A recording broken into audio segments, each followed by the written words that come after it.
All training is free and online. Plus, earn $500 in bonuses. Start your new career. Sign up today at wiscaregivercdcp.com. Sponsored by the Wisconsin Department of Health Services. Introducing Discover Cashback Debit, a game-changing checking account with cashback. Eligibility and terms at discover.com/cashbackdebit. Discover Bank, member FDIC.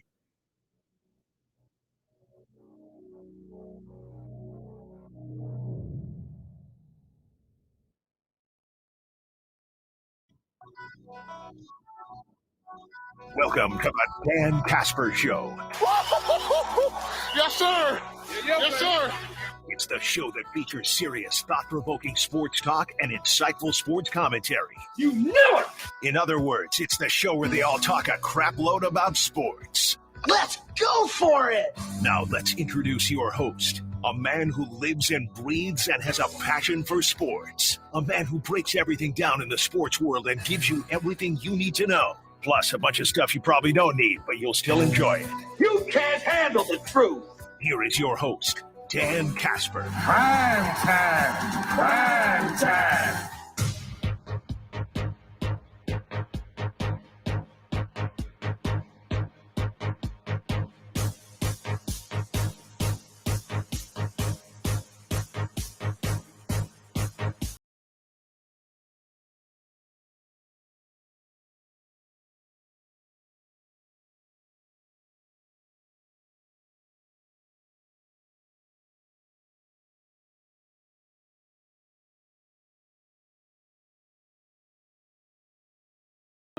Good morning, everybody. What's up? How's it going? DK Show up on the air on your radio dials of 105.1 FM, 790 AM.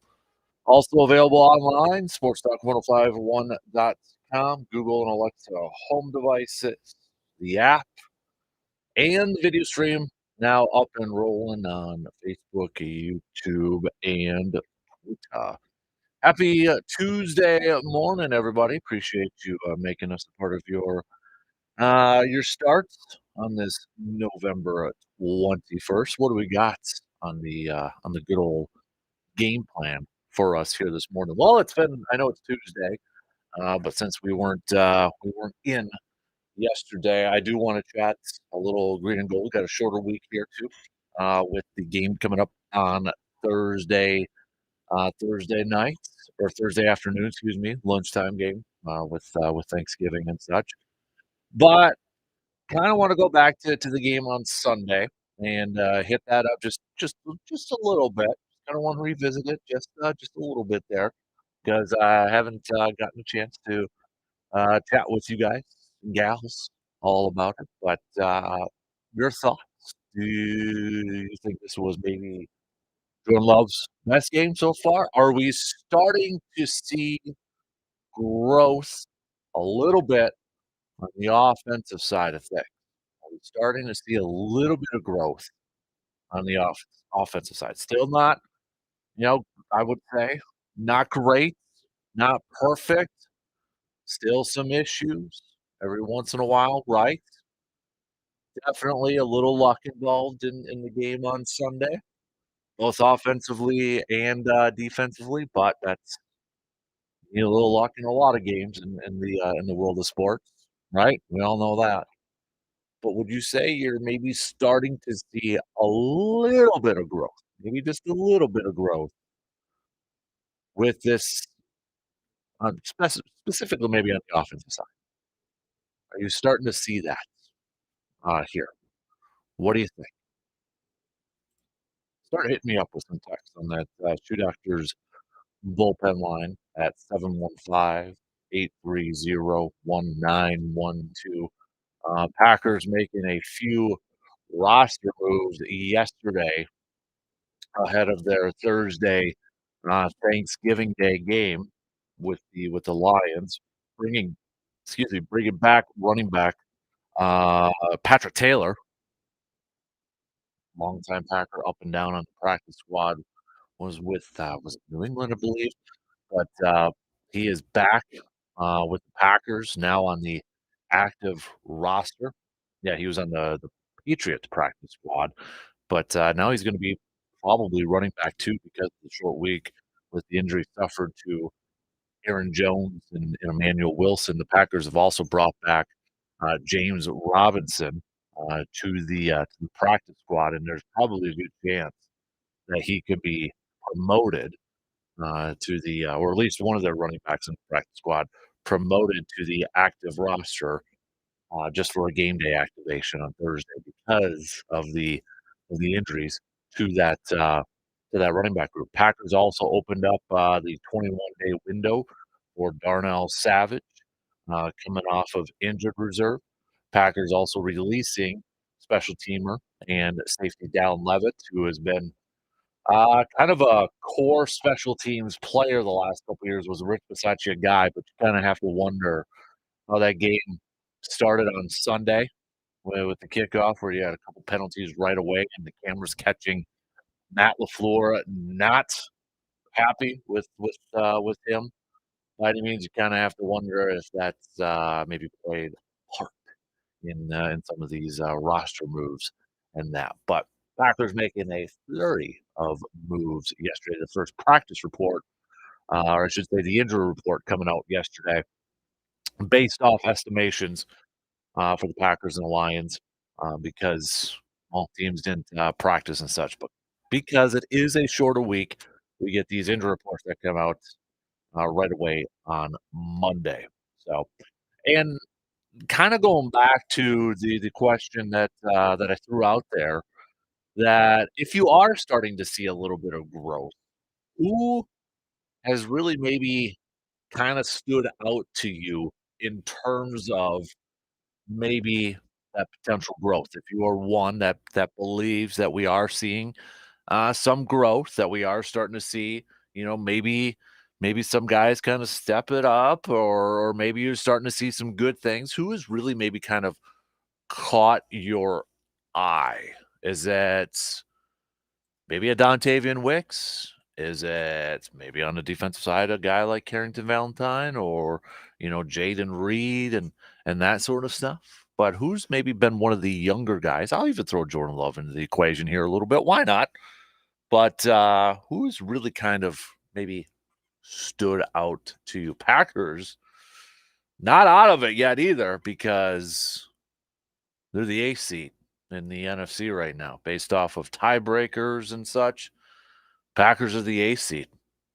The Vikings holding on to the seventh seed right now, but Packers one spot out. Tough schedule coming up here in the next couple of days here, with the Lions on a short week, and then right after that you got Kansas City coming to Lambeau. But never say never, because after that you've got the Giants, you got Tampa, you got Carolina, and then you got another tough one against Minnesota. And hey, give Chicago credit.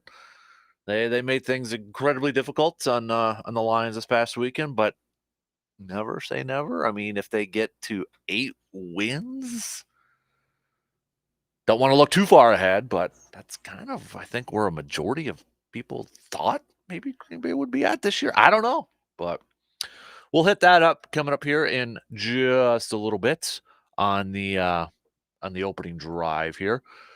Badger Hoops last night picking up a win against number 24 Virginia.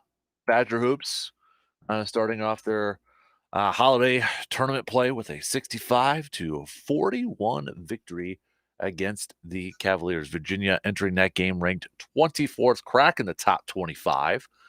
But Badgers picking up the win, handing Virginia their first loss of the season in the Fort Myers tip-off tournament. Looking at that game last night, it's Stephen Krall stepping it up. After kind of getting called out by Greg Gard, a week and a half ago and such, Stephen Krall, Tyler Wall leading the way. A couple of the lead scorers, because Blackwell, again, the freshman, coming off the bench and contributing 10 points.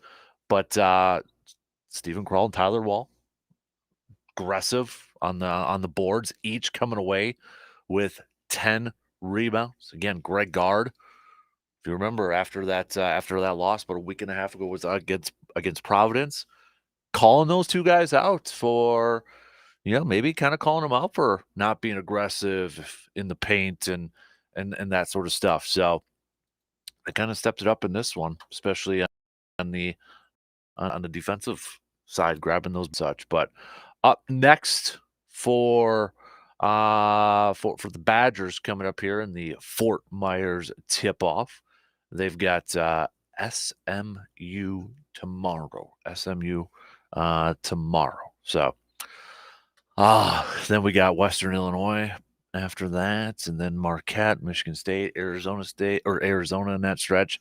Boy, that's going to be a tough stretch, but a good indicator.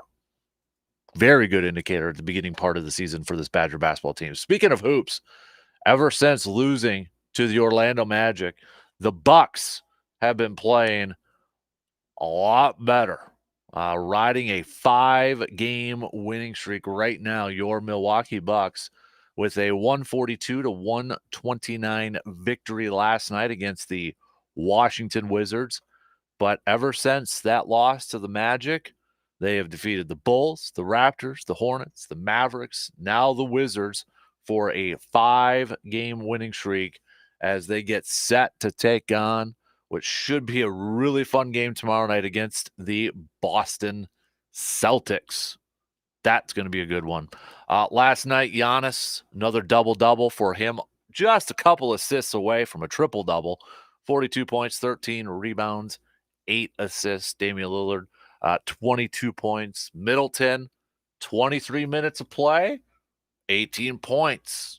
All right. We'd be getting a little closer. Middleton shooting 6 of 12 from the field, 50%. Brook Lopez helping out with 16. Malik Beasley, 16. Every single starter for the Bucks in double-figure scoring, including Bobby Portis, the 6-man, coming off the bench. Almost a double-double for him, too. 17 points and 8 rebounds. So the Bucks playing some good hoops right now, riding this winning streak as they get set to travel to Boston. Maybe an early preview of an Eastern Conference Finals matchup.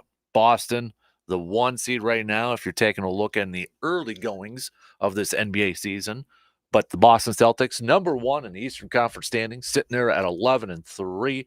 Philly, 2 at 10-3. And then your Bucks in the 3rd spot at 10-4. Just one back for that 1 seed. So we'll talk a little Bucks on there. We'll talk some Badger football with Mr. RJ Cardinal. Badger football, the final game of the regular season coming up this Saturday, going up against the Gophers. Paul Bunyan's axe is on the line. Can we get it back here in Scotty? Badgers bowl eligible after picking up an OT win against Nebraska this last weekend. So we'll catch up on all things Badgers with Mr. RJ Cardinal. Football, hoops, hockey, volleyball, all that stuff surrounding the Badger program there. So it is a What's Your Beef Tuesday, brought to you by the wonderful folks at Ray's Place. So you can start to hit me up with some text. What's your beef? What's grinding your gears? Best one. It's a certificate for a free sandwich from the iconic Ray's Place. So start to hit me up with your text. What's your beef? That's 715-830-1912. Again, best one, you're going to get a certificate sent to you so you can head on over to Ray's for that free hot beef or ham sandwich over there too. So let's get some good ones going here. I know it's kind of weird. Well, we got a What's Your Beef, but we're going to be thankful coming up on Thursday. So this is your time now to get what's grinding your gears or what's your beef, because you can't do it on Thursday for Thanksgiving. So now's the time to get everything off your chest. All right. What's been bugging you? What's grinding your gears, or what's your beef, and all that good stuff. So let's get things going here this morning, though. Let's chat a little football with the green and gold. Didn't get a chance to chat with you all yesterday about it, so want to talk to you about it. What were your thoughts on the W on Sunday? Are you starting to see a little bit of growth? Are you starting to see a little bit of growth surrounding this some of the younger players on this Packers squad? You can throw in Love, you can throw in Jaden Reed, Luke Musgrave, those guys up there. There's more too. But has there been a player, maybe during these last few weeks or so, if you are one that believes that you're starting to see a little bit of growth? Has there been a player, maybe a couple players, that has really kind of stood out to you? That has really kind of stood out to you? And I might as well throw this question coming at you here too. With the Packers sitting as an 8th seed right now as it stands in the playoff race, are you kind of now starting to hope that they maybe make a push for the postseason? I'll tell you what, I was already playing with the NFL playoff machine earlier this morning. I was sitting at my desk and I'm like, okay, I'm going to make every pick. I'm going to make my game picks for every game from here on out to see where it lines up. Could it actually happen? And you know what? It actually definitely could. Being realistic with everything too. Because I'll tell you, I'll just give away my picks. I don't have them winning the next two. I don't have Green Bay winning against the Lions or the Chiefs.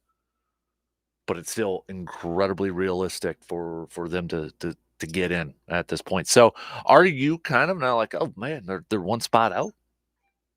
Maybe I have to kind of start getting on that bandwagon to start to root for a playoff spot. Are they kind of following a similar path to the Lions from last year? Just a skosh. So let's get things going here this morning, though. We'll take our first break, and then coming up on the leadoff, we'll chat a little football to open up things here this morning. And don't forget to start hitting me up with some texts. What's your beef Tuesday? All right, what's your beef Tuesday? Let us know. We'll be back in just a couple minutes. Got a take on today's topic but can't call in? Then hit us up on Facebook, Twitter, or the text line and let your fingers do the talking. Who doesn't love cooking up a good burger on the grill? Having a good burger is one of the most satisfying moments in your life. And now we have the perfect burger to put on the grill and create more satisfying moments in your life. It's the Dan Good Burger, available only at Hy-Vee in Eau Claire. This burger has bacon, cheese, and ranch seasoning all inside the patty to give you that perfect balance of taste and awesomeness in each bite. So head on over to Hy-Vee in Eau Claire and grab yourself a few Dan Good Burgers and fire up that grill. Are you ready to start a meaningful career in healthcare? Are you looking for a job that fits your work-life balance? Become a certified direct care professional today and make life better for older adults or people with a disability. With Caregiver Careers makes online training plus earn a $500 bonus. See your name on Wisconsin's Certified Direct Care Registry. Sign up today at wiscaregivercdcp.com. Sponsored by the Wisconsin Department of Health Services. My part-time service in the Army National Guard makes it possible for me to be more for the community I call home. My training helps me at work when I lead by example. The Army National Guard has taught me the value of showing respect to those I come in contact with each day. My service also allows me to be there for my community in ways others can't. I help my hometown recover after nature strikes.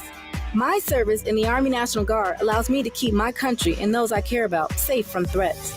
I also work with a network of professionals that help me succeed and accomplish the mission. Plus, the Army National Guard education benefits make getting a higher education a reality. Being an Army National Guard soldier makes living and serving in my community more rewarding every day. Learn how you too can live and serve part-time close to home by visiting nationalguard.com. Sponsored by the Wisconsin Army National Guard, aired by the Wisconsin Broadcasters Association and this station. Are you a parent of a 2 to 7-year-old? Listen closely for an exciting free radio offer. By now, you've probably heard of ABC Mouse, the award-winning and revolutionary online learning program that's changing the lives of early learners everywhere. ABC Mouse is like a little one-on-one teacher. It has helped her so much. Designed by teachers and early childhood learning experts, ABC Mouse seamlessly aligns with what your child is already learning in school. And with over 7,000 learning activities and more than 650 lessons, it's the most comprehensive early learning site on earth. I have been teaching for 13 years, and I've never seen a program like ABC Mouse. It encompasses science, math, reading, social studies. It's just endless what they can learn on ABC Mouse. I've always had to use 20 websites, and now I can just use one. Right now, we're offering a special radio promo to try it free for a month. But you have to go to abcmouse.com/radio to claim your free month. That's abcmouse.com/radio, abcmouse.com/radio. Sponsored by Age of Learning. Do you know or work with kids who have special healthcare needs? Help them live their best lives. Contact Wisconsin Wayfinder Children's Resource Network. Our specialists will connect you with services in your area. Wisconsin Wayfinder is free and confidential. Call 877-947-2929 or visit dhs.wi.gov/WISCWAY. Connect today. Sponsored by the Wisconsin Department of Health Services. Join us and other Brewers fans for a fantastic spring training trip of a lifetime in beautiful Arizona. 6 nights, 3 Brewers games, 2 days of sightseeing, and much, much more. Plan your vacation now. Stay at the Crown Plaza Phoenix Chandler Golf Resort with Uber vouchers for rides between Phoenix airports and the resort. There's a welcome reception, daily breakfasts at the resort, 3 Brewers spring training games, professional guide with motor coach transportation to Sedona and Tucson, hosted by Arizona Baseball Tour staff. There's a souvenir t-shirt and 1 complimentary bucket of range balls per person at the resort golf course driving range. It will be an exciting, fun-filled excursion with memories for a lifetime for everyone. The Brewers Spring Training Trip to beautiful Arizona. Don't miss it. For more information, get to this station's website and begin your vacation today. Hey, coffee lovers, looking for a new Java experience that's like no other? Look no further than Cabin Coffee in Altoona. At Cabin Coffee, they take your daily brew to the next level. Their beans are roasted to perfection, delivering a taste that's rich and bold. But they're more than just coffee. Their cozy atmosphere and friendly baristas make you feel right at home. Come on in and savor the moment at Cabin Coffee. They're located right in the River Prairie area in Altoona. Don't just have coffee, have Cabin Coffee, where every cup is a taste of perfection. Sports. You love it. We love it. And quite frankly, I don't trust anyone who doesn't love it. Do you? Is that a serious question? The Dan Kasper Show.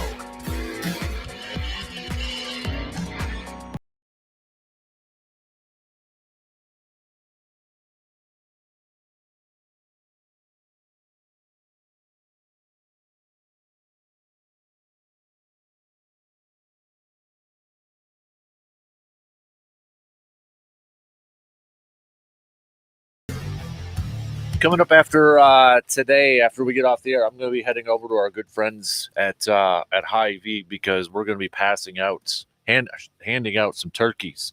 Because if you remember that promotion, big thank you to everybody who participated in it, where you buy a ham and give a turkey. If you were taking advantage of their sale at Hy-Vee, where you can buy a ham, and maybe you just didn't have any need or use for a turkey, or you just wanted to help out your community, you were able to donate that turkey, or maybe just out of the kindness of your heart, you wanted to donate a turkey. Well, we're going to be handing out those turkeys today from about 10 to noon, but I'm going to head over there right after we get off the air here this morning at about 9 and helping pass out some of those turkeys. So if you listening, or maybe you know somebody that could potentially, use a bird, use a turkey for Thanksgiving, let them know that we're going to be at Hy-Vee today. Okay, we're going to be at Hy-Vee for a couple hours today, handing out those turkeys for those who may need one for Thanksgiving and such. Plus, Hy-Vee's got some hot meals going to be going on here too, so we're going to help out with that. So spread the word.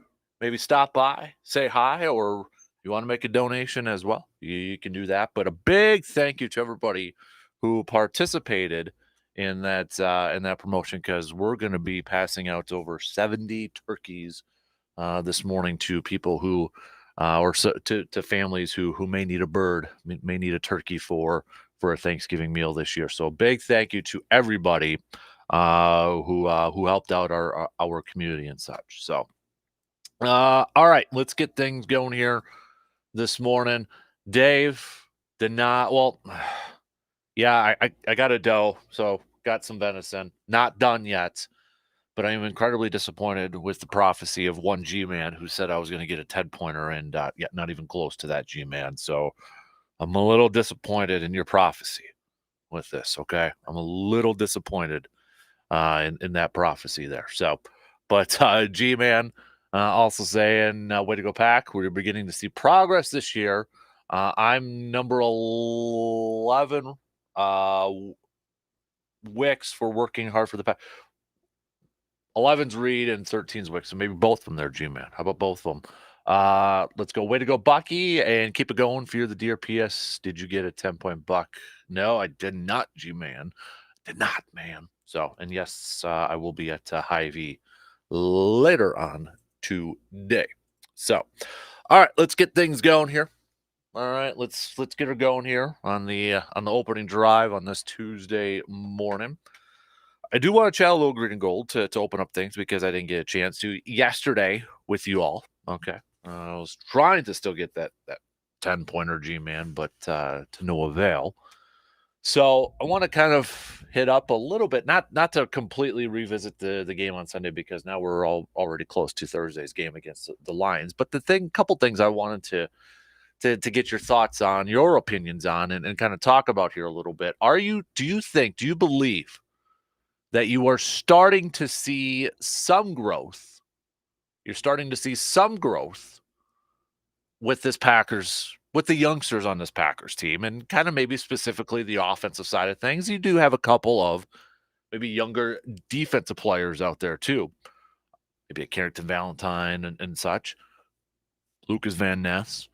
But I think we're kind of maybe the majority really focused on this younger offense, the younger playmakers on this offensive team. So do you think, and I'll throw Jordan Love into this too, but do you think we are starting to see some growth with this offense? And do you have a player, or maybe it's a couple players, that have really kind of stood out to you, or you're like, you know what? I got to tip my cap to them because I'm starting to see some positives. I'm starting to see some things I personally really like, and I think that guy might be a pretty darn good player. Who is that player, or who are those couple players over there? Let me know. All right, let me know. Me personally, now, because I was watching this game from my tree stand on mute. Thank you to the reception. I was able to watch it on my phone while sitting out in the elements and such. So I was able to partake in that. But let's first things first. Let's call it. Green Bay did get a little lucky on some plays, right? But hey, sometimes you need a little luck, right? Yeah, it happens in games and sports all the time. Chargers drop some balls, especially at the end there. Keenan Allen dropping that one to Sun, affecting his vision right there on the goal line. Got the fumble on the goal line from the Chargers and such. So, yes, I realize there was a little luck involved in this, but I am a believer that a lot of times in sports, you still need a little luck. Sometimes you just need the ball to roll the right way for you. And I think Green Bay, well, they got that. They got that. Maybe even a little bit on the pass interference call that benefited them towards the end of the game and such. But nonetheless, you don't apologize for W's, right? But I'm a believer that I do think we are seeing some growth from some of these younger players, from some of these youngsters out there, specifically on the offensive side. That's kind of where I want to focus on is the offensive side of things here. Because I do think we are seeing that growth from some of these guys. Wide receivers, we know, has been, just incredibly young. The most experienced guys is Romeo and Christian Watson heading into their second years, right? We know that. But I look at a guy like Jaden Reed, and Jaden Reed was a guy that before the season started, I'm like, I'm really excited to see this kid. I'm really excited to see what he can bring to the table. A lot of fans, and rightfully so, and still so, were focused on like Luke Musgrave and some of the rookie tight ends, and to see those rookie guys. I'm really excited to see them in the offense and such. And for me, I was like, I want to see Jayden Reed. Is he kind of like a chess piece? Is he a guy that you can use different parts? Because if you remember Michigan State, he going through the draft process, he was always kind of labeled as a slot guy. And you look at his physical traits, you look at his height, you look at his weight, sub 6 foot and such, and it's like a prototypical slot receiver in the NFL based off physical traits. But if you remember watching Michigan State, he spent a lot of time playing outside. So I thought he was a guy that, okay, you could play outside, you could play inside, you can line him up in the backfield, put him in motion, do some jet sweeps and all that. And that Chargers game on Sunday, I think we got to see a glimpse of what type of player Jayden Reed can be within this offense, kind of that chess piece. Got the rushing touchdown. Hell, led the team in rushing, for crying out loud. 46 yards rushing on 3 carries, 32 coming on the 1 touchdown run. But you saw you saw Green Bay utilizing him in that way. 46 yards on the receiving department. We've seen him mostly, making plays through the air in passing situations. But I think you saw a glimpse of what. Now, I'm not going to say that this guy is going to be a future all-pro, great wide receiver because he's still a rookie and such. But you saw a glimpse of what I wanted to see from Reed, or what I was hoping to see from Jayden Reed this year. A guy that you can utilize in different aspects within the offense. We compare this style of offense, or we want to see the style of offense emulate, like the 49ers and such. That's the comparison that gets thrown out there. And not saying he's at this level, but that's where you got like a guy like a Deebo Samuel. He's a guy that will line up in the backfield. Sometimes he doesn't like it, if you remember a couple years ago. But he's a guy that they move all across the line of scrimmage on the offensive side of things. Not saying Jayden Reed's going to be a Deebo Samuel. I mean, Deebo Samuel is a big receiver too. But that's what I think this offense needs, is a guy that you can utilize in different spots. And we got a glimpse of that from Reed. And there's a lot of things to be excited about Jayden Reed so far this year. And you just hope he continues to get better, to grow, to be consistent. And you hope, too, that the offensive side of things, the play callers and Matt LaFleur, continue to find ways to give him the ball. Getting the ball into your playmakers' hands, right? Getting the ball in your playmakers' hands. And then this other rookie wide receiver, Dontavian Wicks, led the team in receiving on Sunday. 3 catches, 91 yards. Longest was a 35. But you kind of look at the last few weeks, and you've seen him become kind of a nice, maybe not quite to a go-to target, but maybe you could throw that out there. But a nice option, a reliable option for Jordan Love. Go back to the Rams game, 4 targets, 4 catches, 49. Steelers, 4 targets, 3 catches, 51.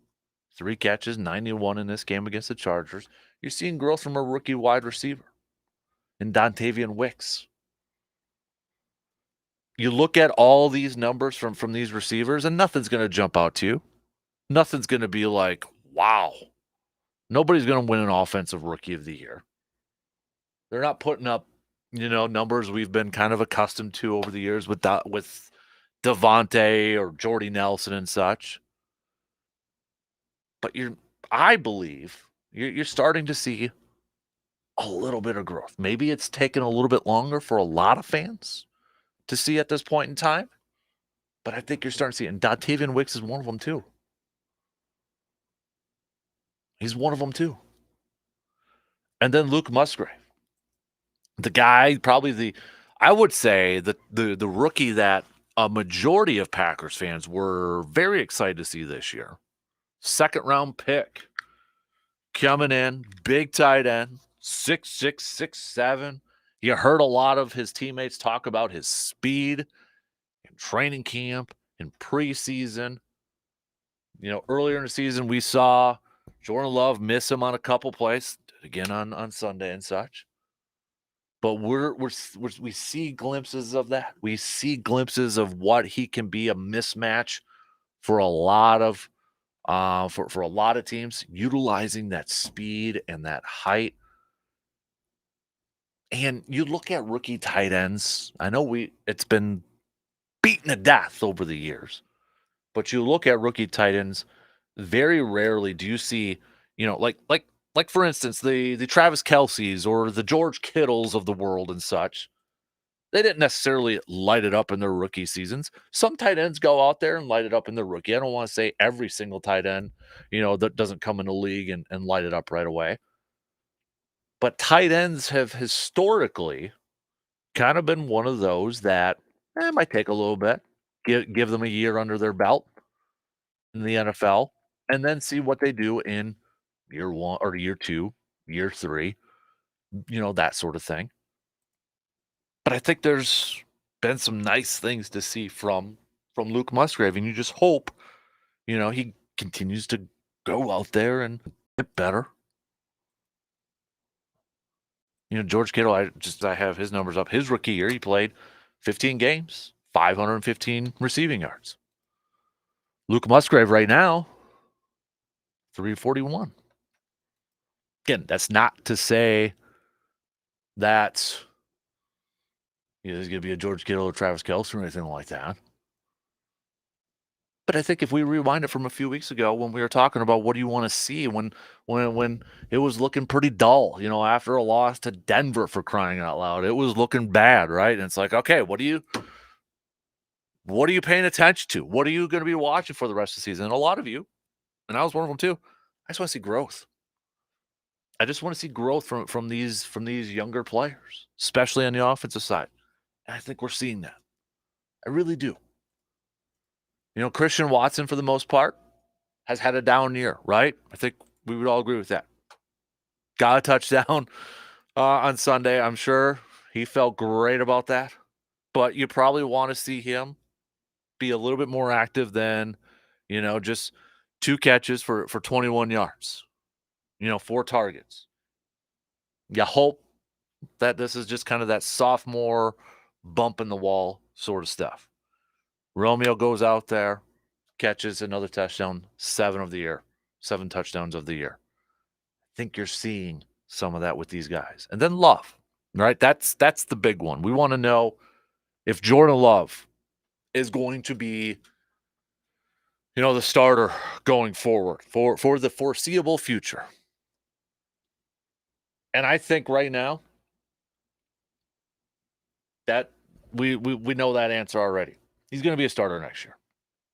He's going to be the starter next year unless something incredibly awful happens in these last, 7 games?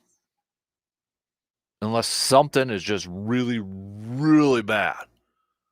And Green Bay loses, let's say, these next 7, and they're in a position to maybe draft a quarterback, then maybe. But right now,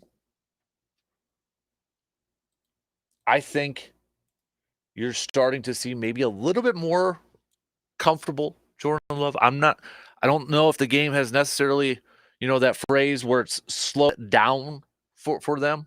We've heard Brett talk about it. I've quoted when Brett said it to Mike Holmgren. I think Mike Holmgren talked about that story in Brett's Packers Hall of Fame, induction, where Favre came up to him on the bus or the team plane and as he said, I'm paraphrasing, but I finally am understanding it.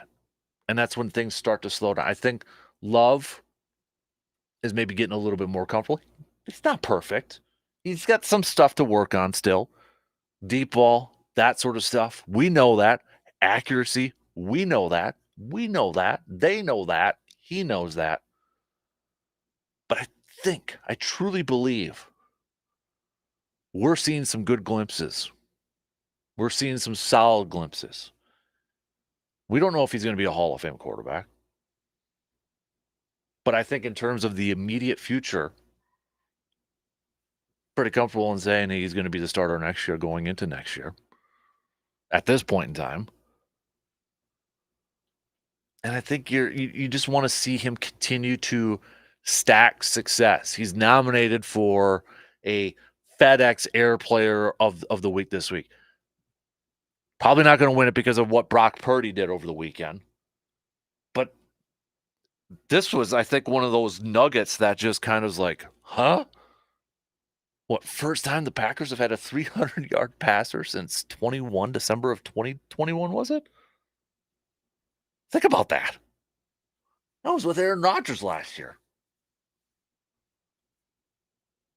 But you're starting to see, I think, some glimpses of Jordan Love. The biggest thing is just, can he continue to build off his success? Can he continue to be consistent? Continue to grow. In this game against the Chargers, 322, 2 touchdowns, quarterback rating of a 108.5, 67.5% completion percentage.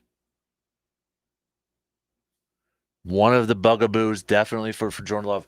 It was in that Steelers game the week prior. We saw it in the Raiders game, a couple other games, Minnesota, fourth quarter, right?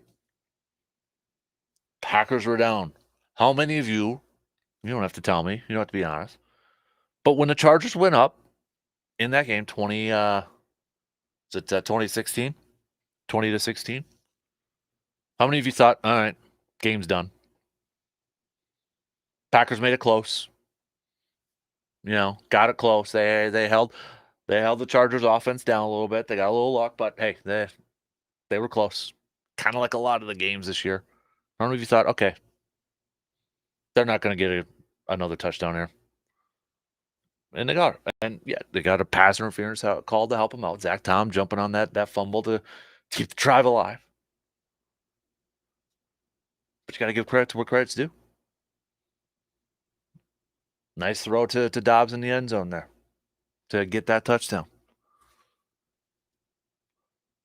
We're seeing a little bit of growth. He's becoming, I believe, a little bit more consistent. Not perfect, not great yet, but we're starting to see elements of that. And I believe, too, in these last few weeks, we're seeing a little bit more, maybe, of an open playbook. I feel like Matt LaFleur is, and I could be completely wrong on here, but from the outside looking in, it looked like the beginning part of the season, the first few weeks of the season, first half of the season, you kind of wondered, okay, that playbook seems really small. Are they kind of handcuffing guys here a little bit? Or it lacked some imagination. It lacked some creativity. And I feel like in these last couple weeks, we've seen that open up a little bit more. We've seen a little bit more creativity. So I got to give a little credit to LaFleur in that aspect too. I don't even know if I want to go down the Joe Barry angle with this game, because I know, hey, you look at it on the surface, you held the Chargers to 20 points, right? You held that offense that just the week prior was in a shootout with the Lions. Was it 41-38? And some will say that's a great game for Joe Barry. Others will say they got a little lucky too. Fumble, drop balls. But they still played better than I thought they were going to. Your thoughts? Who's been some players that have really kind of stood out to you? My player, I think I probably would pick Dontavian Wicks. If I had to pick just one, it probably would be Dontavian Wicks. I really like Jayden Reed at the beginning of the season. Dontavian Wicks, I think, kind of I was like, oh, yeah, that fifth-round pick. Was a little bit banged up in training camp and preseason. Maybe kind of got lost a little bit in the shuffle. Focused on Dobbs, you focused on Watson, you got Jayden Reed, this exciting rookie. You got the rookie tight ends. And then there's like, oh, yeah, that guy from Virginia. So to me, if I had to pick one, just one, Dontavian Wicks. Will he continue to get better throughout the years and be a top receiver? Yeah, we'll see. Time will tell. But for me, he's kind of been one of those guys. I'm like, oh, okay.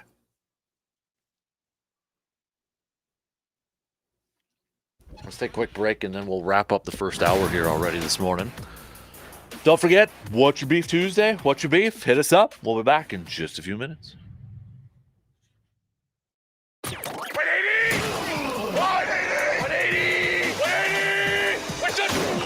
The Dan Kasper Show will be right back. It's getting close to that time of year where you're going to be having a bunch of people in your home, whether you like it or not. So you want to make sure your home is up to snuff with all those family and friend gatherings. And the first area you should be looking at is to upgrade your floors in your home. Just close your eyes for a few seconds and imagine that one room or two in your home that would look amazing with a brand new carpet or some luxury vinyl planks or tile. Now, I see that smile creeping on your face when you imagine Aunt Jolene being really jealous of that new floor of yours. All right, so here's what you do. Head on over to Wisconsin's premier flooring store, Carpet City Flooring Center in Eau Claire. Their incredible team will help you find that perfect floor that will make Aunt Jolene incredibly jealous, look awesome in your home, and fits within your budget because they will even match or beat the competition. The team at Carpet City Flooring Center is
When it comes to staying active and living pain-free, just trust the experts at Chippewa Valley Orthopedics and Sports Medicine. From weekend warriors to professional athletes, their team of board-certified orthopedic specialists are there to keep you in the game. At Chippewa Valley Orthopedics and Sports Medicine, they offer cutting-edge treatments and personalized care to help you recover faster and perform better. Don't let pain hold you back. Visit their state-of-the-art facility where they're dedicated to getting you back to doing what you love. Just visit cvosm.com to schedule an appointment and take the first steps towards a healthier, more active you. Don't forget, you can catch Dr. Crow on Inside the Training Room every Friday morning. What was that little nugget there? Every Friday morning at 7:05. Shout out to Dr. Crow because last Friday when we had him on, we were talking about the Joe Burrow injury from Thursday Night Football. Austin nailed it. He called it. He was right with that wrist injury there too. So that's why you always got to tune in. Should be tuning in every morning, but want the expert's opinion on some of the sports injuries out there. Dr. Crow's our guy. Let's catch up on some of the texts out here. Nick saying Reed already has more yards and touchdowns than Devonta Adams had his whole rookie season. He needs 7 more receptions to pass him. Good nugget. Solid nugget right there. Big Worm. What an absolute dynamite last 3 days for Wisconsin sports. A total of 5-0. Did you have any luck in the deer stand? Love the show, Captain. Just the dough, filling in the dough tag over there too. So, Dave, really quick. Dave saying that I was always an AJ Dillon fan, yet he's getting better. Not getting better. Getting better. I think what he's referring to. I didn't think you were in, Morgan, with the old news intro up there. I know. I'm working on it. I thought you were taking the week off. So yeah, I wish. I thought no I had thing. extra time here this morning. But I have to say, well, you can read those texts. That's fine. No. I think AJ Dillon's getting better too. That's Hudson's favorite player. A little Godzilla action. Yep. How can you not? Right. But I have to say congratulations. My middle niece got a deer. First one, pulled a buck out of the woods, and How I think looking at 6 points. So the only thing bigger than that was her smile. She was pretty dang happy about it. So at least it's a kid. What about you? No, I got a doe. You got that's it? Yeah. Well, don't say that's it. I You're mean, just making me. Way to go. Yeah. So you got some good freezer meat. Yeah. Why you're disappointed? You're disappointed. I can see it in your face. I am. I'm in a rut. The deer or not. Yeah. So you're looking for the big one? Yeah, I want But some you even antlers. said your trail cam is empty. I moved it yesterday when I was running around. I'm like, screw this. So I moved it to a different spot to see if I can find something. But, what are you looking for the wall? What's the dream spread? What would you geez. be happy with? 30 points. Of course, right. 23. What's like the in legit. 12, 14? 30 points. Oh my gosh. You're going big. I would like a nice 12.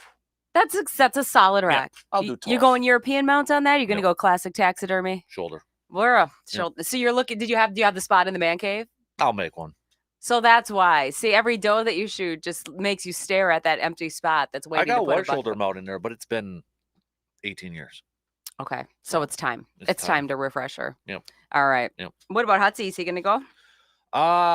He talked about it, but then he decided not to. We're getting harvest numbers today at 11. They're going to let us know what the opener is. Seems a little slow, though. Do you need anybody that pulled anything big out of the woods? I saw a couple photos of people. What's the biggest buck you've seen so far? Even if it's just on socials, like an acquaintance. Ooh. Anybody? Probably, I wouldn't even say it's from rifle season, but shout out to our good friend, Veronica's Uncle Tim. Yeah? What do you get? Nice one. I don't even know. Bow season? Yeah, it was right towards the end of bow season. Is he a bow hunter only? Because I know some people. Okay, he does he's both. But that might be the biggest one I've seen. Well, you pull that one up and get a count on it for us. Yeah. In the meantime, we're going to go around the Thanksgiving table. Now, I got a couple of either ors for you tomorrow and today, of course, creeping up on Thanksgiving. So we'll dish these up. You can answer the either or. First of all, turkey or ham? Turkey. Are you a turkey person for real? Mm-hmm. You're the only person I know that's having turkey tomorrow for Thanksgiving. Well, tomorrow's not Thanksgiving, Or so Thursday. Thanksgiving, yeah. Yeah, it'd be weird if you're having it tomorrow. What do you mean I'm the only one? That's what Seriously. you're supposed to have. I know, but I don't know anybody that is. So, for example, I will out ourselves here.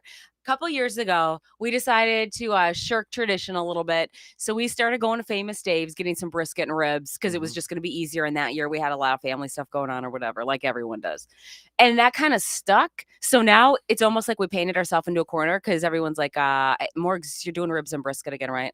Which basically translate to, please don't try to make a turkey. No. So I can take the hint. Like I'm not great in the kitchen, but Famous Dave's is. So if we've ended up doing ribs and brisket for the past few years, that's what we're That's having. not bad. Yeah. A couple of friends of mine are doing a ham. So you're the first person I've heard say that you're doing Well, a that's turkey. nuts. I'm a traditionalist. Okay, then stick with tradition. You want to go canned cranberry with the rings, or are you going homemade and fancy? Canned. Canned the whole time? Yep. All right, would you rather cook or host? Cook. Oh, we'll dish up the rest tomorrow.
Sponsored by the Wisconsin Department of Health Services.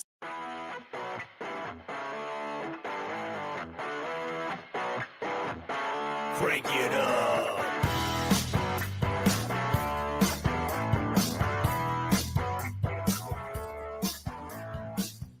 Hey, are you ready today? Get up. He's on his way.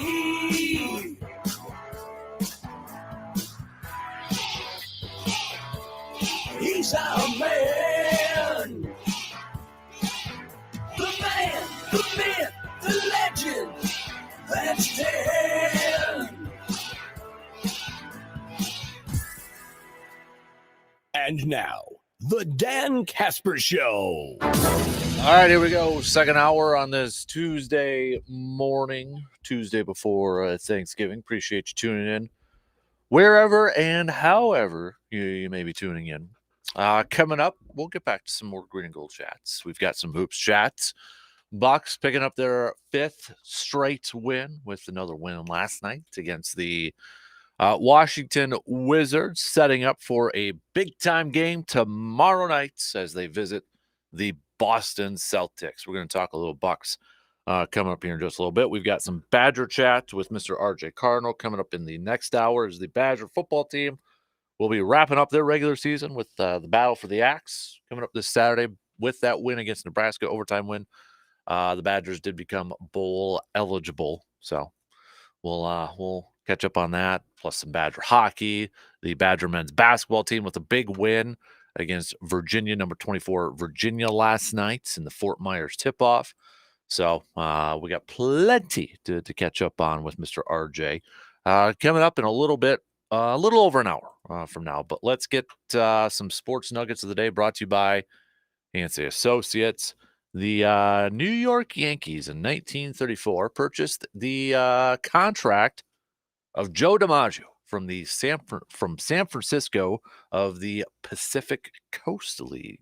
Let's go. 1959, Major League Baseball lifted the ban on interleague trades. Walter Payton, 1977, ran for an NFL record then NFL record of 275 yards against the Minnesota Vikings. And 1982, the NFL resumed its season following a 57-day players' strike. Those are just some of your sports nuggets of the day, brought to you by Ansay Associates. Bucks with a win last night, as we mentioned just a couple of minutes ago, with against the Washington Wizards, their 5th win in a row after losing to the Orlando Magic a little over a week ago when things were kind of struggling. Damian Lillard was out, and Giannis was still putting up a bunch of points, but the Bucks, couldn't pick up the W's. You had some fans out there on social media going like, what the heck's going on with the Bucks? They got to change their head coach already and that. Well, in the last 5 games now, the Bucks have just reeled off 5 straight wins. Giannis last night, nearly a triple-double, 42 points, 13 rebounds, 8 assists for the Greek Freak. Giannis, 20 of 23 from the field. Didn't even shoot a three-pointer, which a lot of Bucks fans out there, A-okay with that. Damian Lillard contributing with 22 points. Every single starter for the Bucks last night in double-figure scoring, including Chris Middleton, who played 23 minutes, the most minutes he's played so far this year. Last couple games, you go back to the game against Charlotte on Friday. Guy played 22 minutes, 23 minutes. Slow, but progress. Maybe we can get up to closer to 30 minutes and such. But nonetheless, Middleton, 18 points for Chris last night. Brook Lopez, 16. Malik Beasley, also 16. And then Bobby Portis doing his thing, coming off the bench as a 6-man, 23 minutes of action, nearly a double-double for him. 17 points and 8 rebounds. But you look at what Giannis, again, the Greek Freak, what he has been doing in these last couple games here. Washington 42 points. Dallas, he put up 40. Only had 16 in that game against Charlotte. Only played 28 minutes in that. But you look at the games leading up to that too. 35, 35, 54. Right now, Giannis on the season is averaging 30.2 points per game, which is the 5th most. Also, 10.2 rebounds per game, which is 11th. And then just a little bit under 5 assists a game. He's at 4.6 right now. So, and shooting 62% from the field, which is 5th best in the entire association, in the entire NBA, in the entire NBA. So, but we've got that big game coming up tomorrow. I know we'll kind of preview it a little bit more in depth tomorrow and look ahead to it, but maybe an early look at a potential Eastern Conference Finals matchup. The Bucks will be visiting the Boston Celtics. The Drew Holiday game, right? Boston right now, the number 1 seed. If you're looking at the early standings in the Eastern Conference, you got Philly at 2, Bucks at 3. Bucks just 1 game back from first place right now. I'm sure there's going to be some comparisons to see how Dame and Drew Holiday are stacking up against each other, this season. When you look at it, Drew, he's averaging 12.8 points per game, 7.4 rebounds, 5 dimes, 5.1 assists per game, shooting 43.5% from the field. Damian, well, he's definitely scoring more, 24.6 points per game, 4.3 rebounds, 6.3 assists per game so far this season, and shooting 39.5%. There's going to be comparisons. Mostly, I mean, it's not a very good comparison when you compare Drew Holiday and Damian Lillard in terms of offensive numbers, because we already know Damian Lillard's going to score more. He's going to put up more points than Drew Holiday. I mean, that's just a fact at this point. But, defensively, are they missing Drew Holiday's defensive presence from the perimeter? I think you can make the case for that. No doubt about it. Drew Holiday, more known for his defense. Not to say he didn't have an offensive game last year. Remember, dropping 50 points was kind of their go-to offensive guy when Giannis was missing some time, and the guy stepped up. He stepped up big time with some offensive production. Still a great player. Not trying to diminish Drew Holiday. I love Drew Holiday. Drew Holiday is one of my favorite players, but definitely different styles in terms. Like Drew Holiday, he's not going to be a consistent go-to offensive guy. And remember the last couple years when he was with the Bucks, he'd have some of those down offensive performances, and you just kind of wonder, is because he puts so much effort onto the defensive side of things that he just puts, his heart and soul almost on the defensive side, that maybe the offense just kind of struggles a little bit over there. Just a little tired. Legs aren't under him. Kind of worn out in that. But I'm looking forward to tomorrow's game. Whether it's a win or a loss isn't going to tell you anything for the rest of the season, but definitely should be a fun matchup throughout the rest of the season when these two teams go at it. Maybe they'll meet each other in the postseason. I feel like these two teams are on a collision course, to the Eastern Conference Finals. But we might have a little bit of a rivalry brewing. I was kind of, wondering if it was going to be Philly over these years, but now you got the Bucks and Celtics. Celtics a couple years ago knocking out the Bucks. Could we see more of a Bucks Celtics type of rivalry? I think these are, 2 of the top 3 teams in the league are in the Eastern Conference. 76ers are definitely playing better than I initially thought they were going to be. I thought, in the Eastern Conference, it was the Bucks and it was the Celtics in tier 1, and then the 76ers with like the Heat and the Cavs maybe in tier 2. But you got to give credit, 76ers, and at that point is when they still had James Harden. You're like, okay, what's going to happen? What kind of team are we going to see with Philly and that? But give the Sixers credit, 10-3 on the season. They're performing very well, and it could be just because they finally got rid of James Harden and, kind of eases things up a bit for them. So, and Joel Embiid, I mean, he's defending MVP, so guys sitting out there averaging 31.9 right now. So, elsewhere in hoops, Badger hoops with the Fort Myers tip-off that began last night, and they got a win against Virginia, who cracked the top 25. They were the number 24 team heading into the game there, but Badgers picking up the 65-41 victory. And when you look at it, Stephen Krull and Tyler Wall, who got called out about a week and a half ago or so after that Providence game by their head coach, by Greg Gard, for maybe not being as aggressive, especially in the paint. Both those guys, what do? They collected 10 rebounds apiece. Nearly half the rebounds coming from Stephen Krull and Tyler Wall last night. 48 total rebounds, 20 of them coming from Tyler and Stephen. Stephen Krull also leading the way with the scoring for the Badgers, 15 points. Blackwell, though, the freshman coming off the bench, continues to impress, leading all bench scores for the Badgers. 10 points coming off the bench. So far this year, he is contributing 10.2 points per game.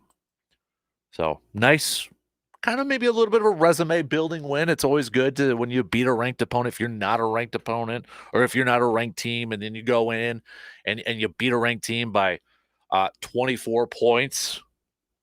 I hope that, a lot of the season's left to be played yet. We'll see how Virginia continues throughout this season.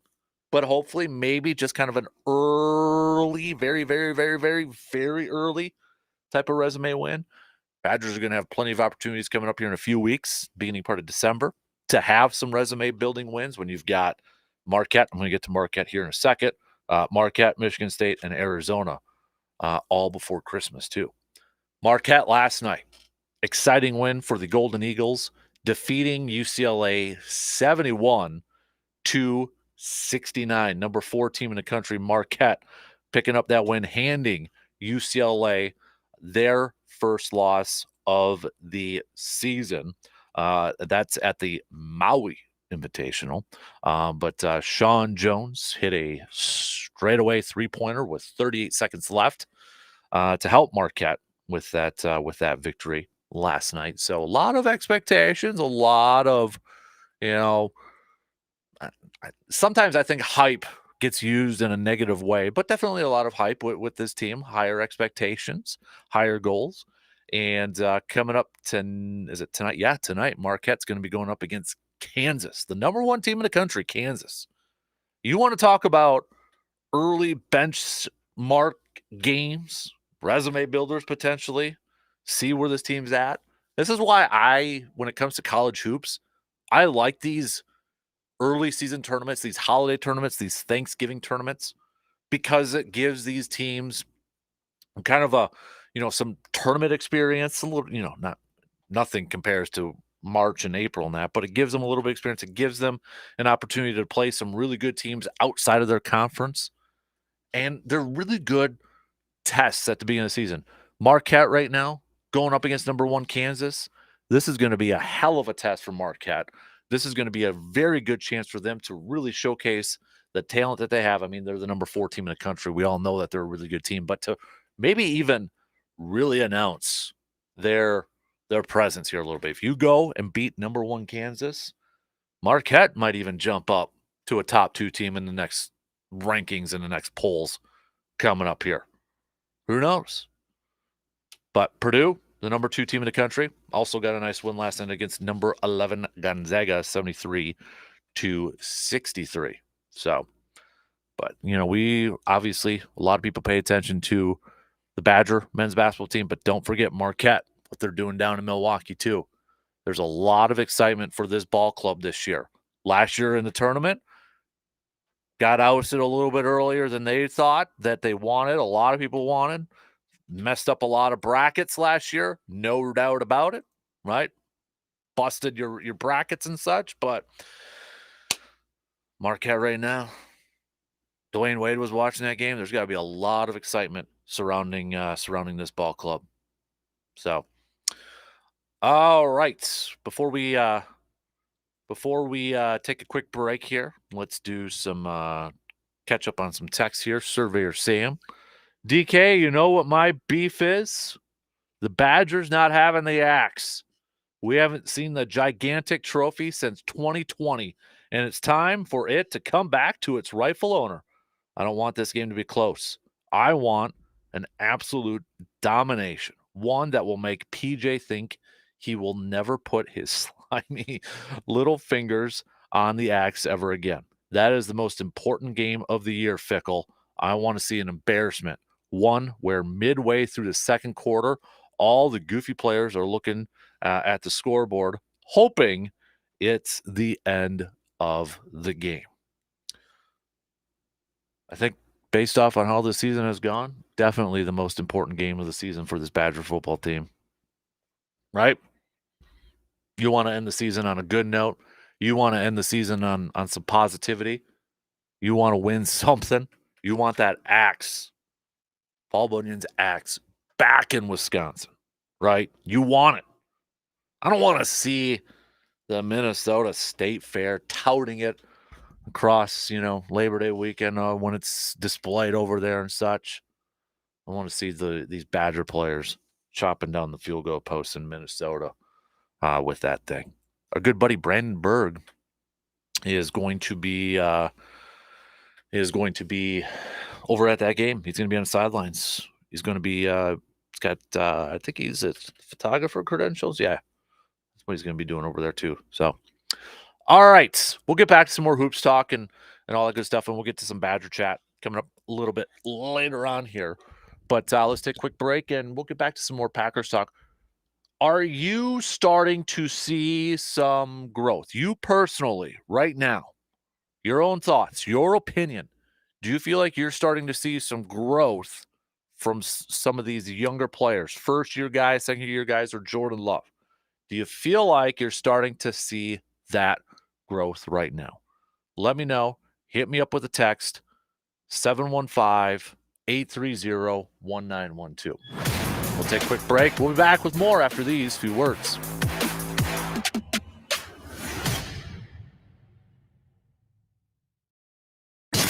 You're listening to the Dan Kasper Show.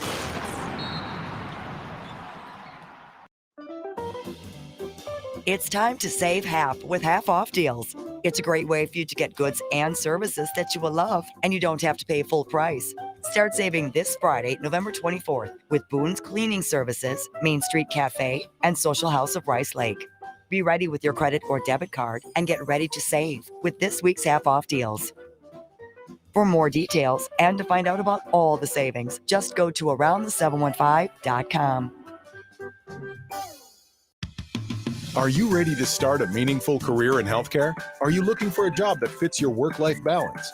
Become a certified direct care professional today and make life better for older adults or people with a disability. WIS Caregiver Careers makes it easy with free online training plus earn a $500 bonus. See your name on Wisconsin's Certified Direct Care Registry. Sign up today at wiscaregivercdcp.com. Sponsored by the Wisconsin Department of Health Services. Do you know or work with kids who have special healthcare needs? Help them live their best lives. Contact Wisconsin Wayfinder Children's Resource Network. Our specialists will connect you with services in your area. Wisconsin Wayfinder is free and confidential. Call 877-947-2929 or visit dhs.wi.gov/WISCWAY. Connect today. Sponsored by the Wisconsin Department of Health Services. Join us and other Brewers fans for a fantastic spring training trip of a lifetime in beautiful Arizona. 6 nights, 3 Brewers games, 2 days of sightseeing, and much, much more. Plan your vacation now. Stay at the Crown Plaza Phoenix Chandler Golf Resort with Uber vouchers for rides between Phoenix airports and the resort. There's a welcome reception, daily breakfasts at the resort, 3 Brewers spring training games, professional guide with motor coach transportation to Sedona and Tucson, hosted by Arizona baseball tour staff.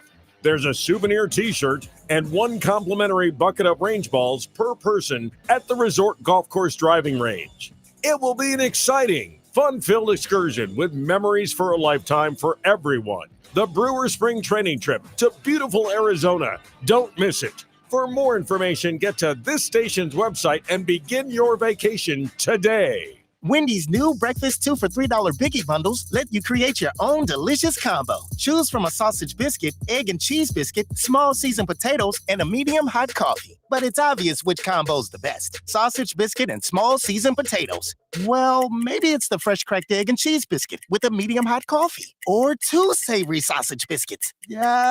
Whichever you pick, you can't go wrong. Choose wisely. Choose Wendy's new 2 for $3 Biggie bundles. Limited time only. U.S. price and participation may vary. Not valid in a combo. Single item at regular price.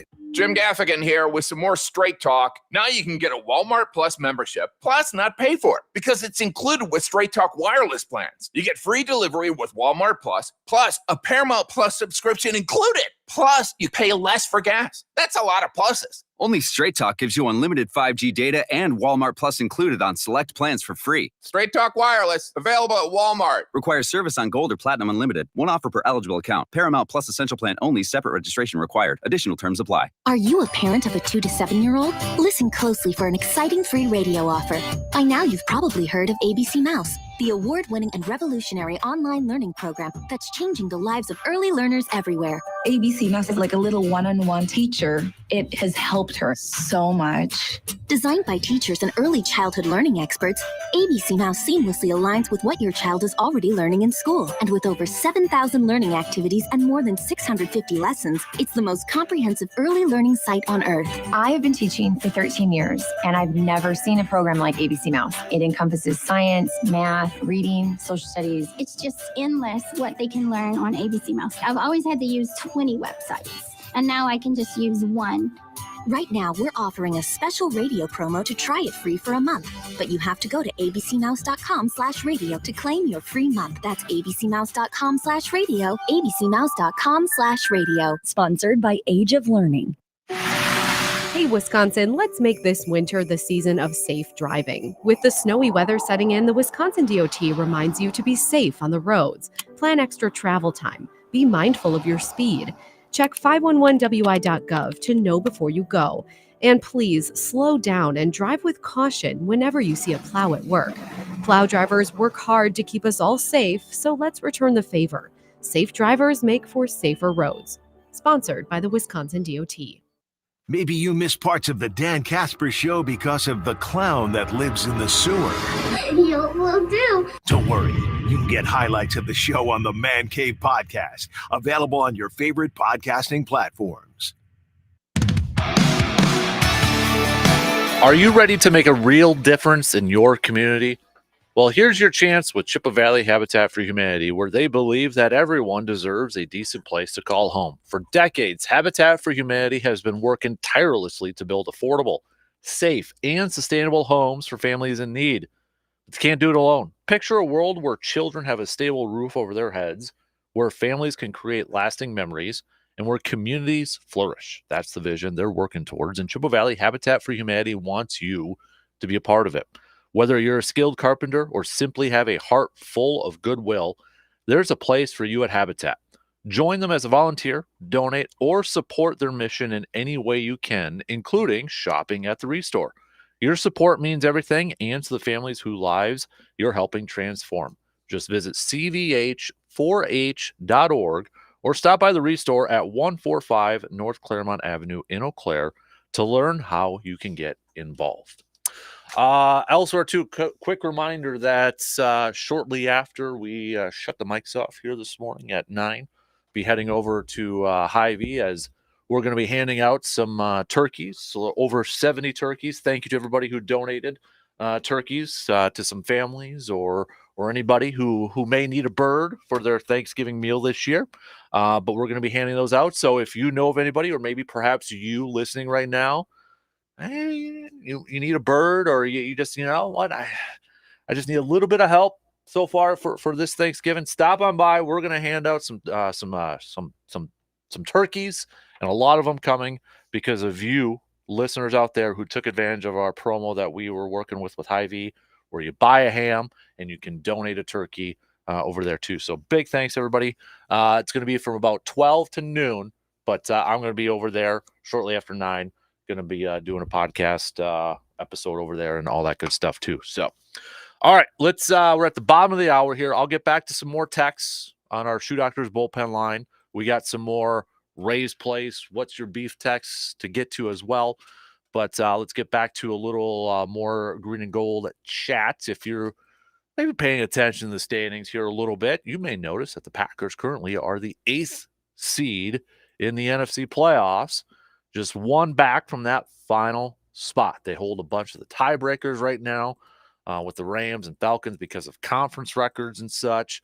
But definitely going to get a little bit more difficult in these next couple of weeks. You got the Lions in a couple days, and then the Chiefs, who are coming off of a loss last night to the Eagles. But maybe it opens up a little bit more after that.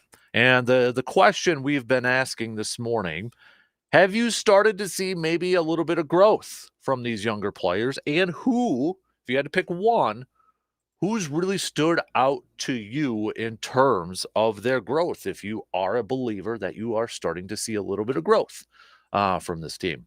Joe, if you had to pick one player from the rookies, rookie wide receivers or tight ends, or even Jordan Love at this point, who's been one player that has really stood out to you in terms of their growth this season? Jaden Reed, without question. And I think he was probably, for a lot of Packer fans, an under-the-radar draft choice. And you look at his stats compared to a lot of other more highly touted rookie receivers this year, and Jaden Reed's becoming a playmaker. And, I was texting with some friends of mine, and I was actually driving through the state on Sunday and stopped in, I believe it's LaValle, Wisconsin, to sit with some Packer fans there.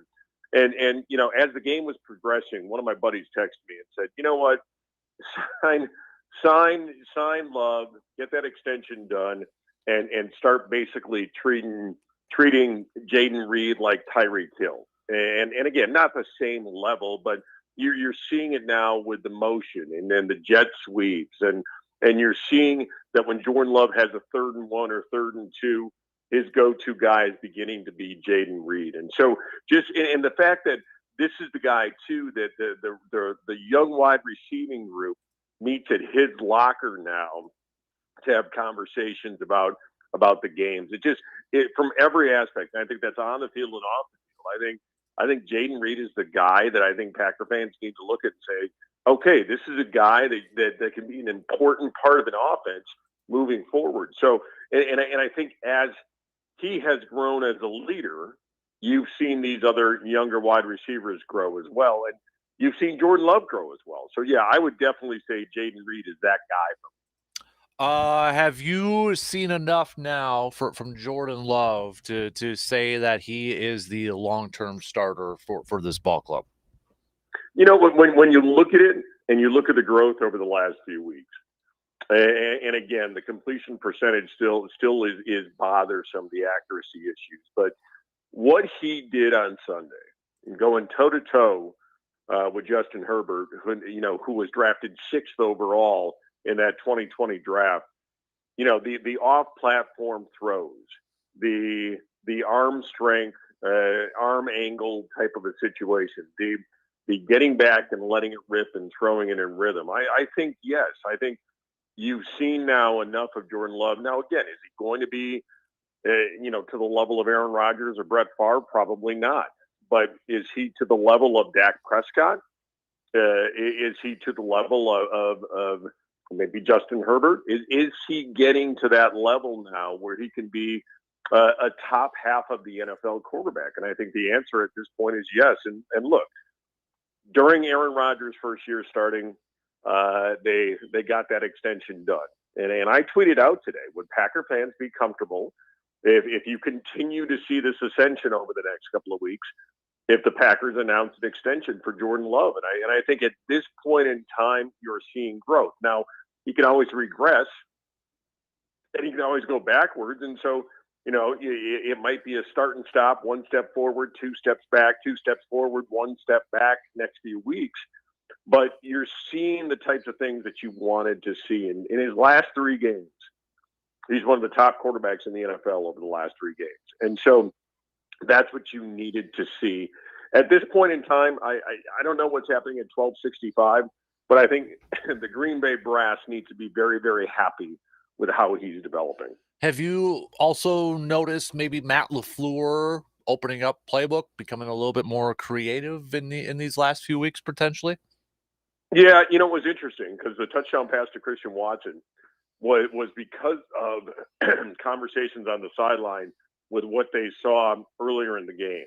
And it reminded me ever so slightly of Greg Jennings in the Super Bowl. And when he's on the sidelines and he's having conversation, he said, look, on that skinny post, they're jumping the post all the time. If I take that post corner, it's going to be wide open for a touchdown.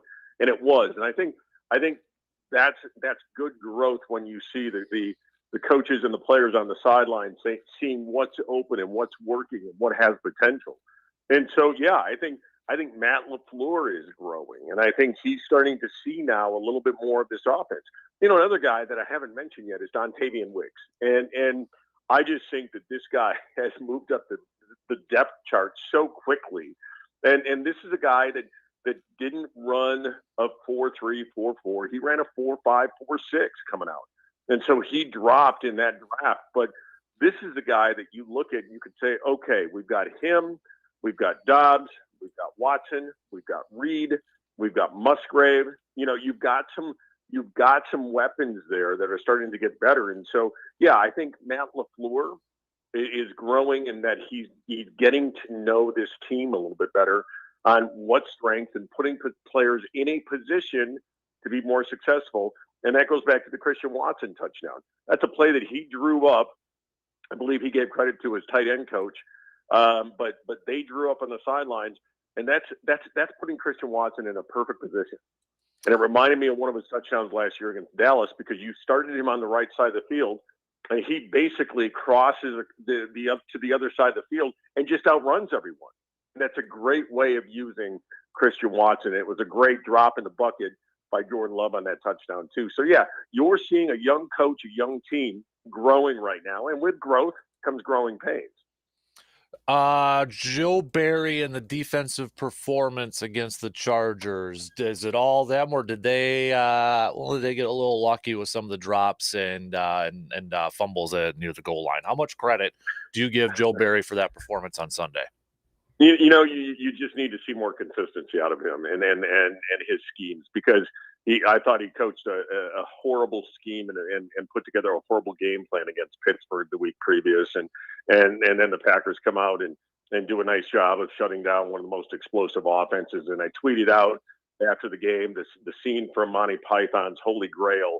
Bring out your dead, bring out your dead. And it's like, I'm not quite dead yet. And, it's basically Joe Barry right now. And it's again, this inconsistency of putting together game plans that seems to, okay, all right, they're trending in the right direction. And then they lay an egg. And that was the Pittsburgh game. And so, look, I think whatever happens the rest of the year, I think Matt LaFleur has a big decision to make with Joe Barry. And the inconsistencies on that defense tells you something. It tells you, okay, this is not a consistently performing defense that you can rely on week in, week out. And that points to coaching.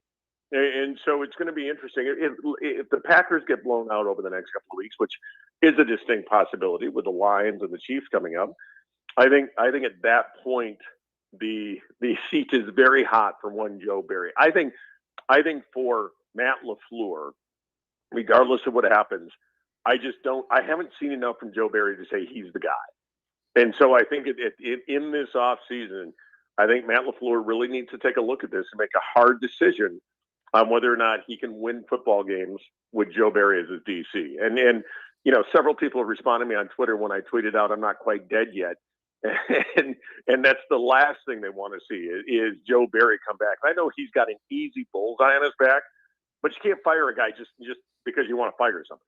I mean, you got to fire him for cause and for reason. And so you got to look at the totality of everything with him. And I think, like I said, Matt LaFleur has a real tough decision to make.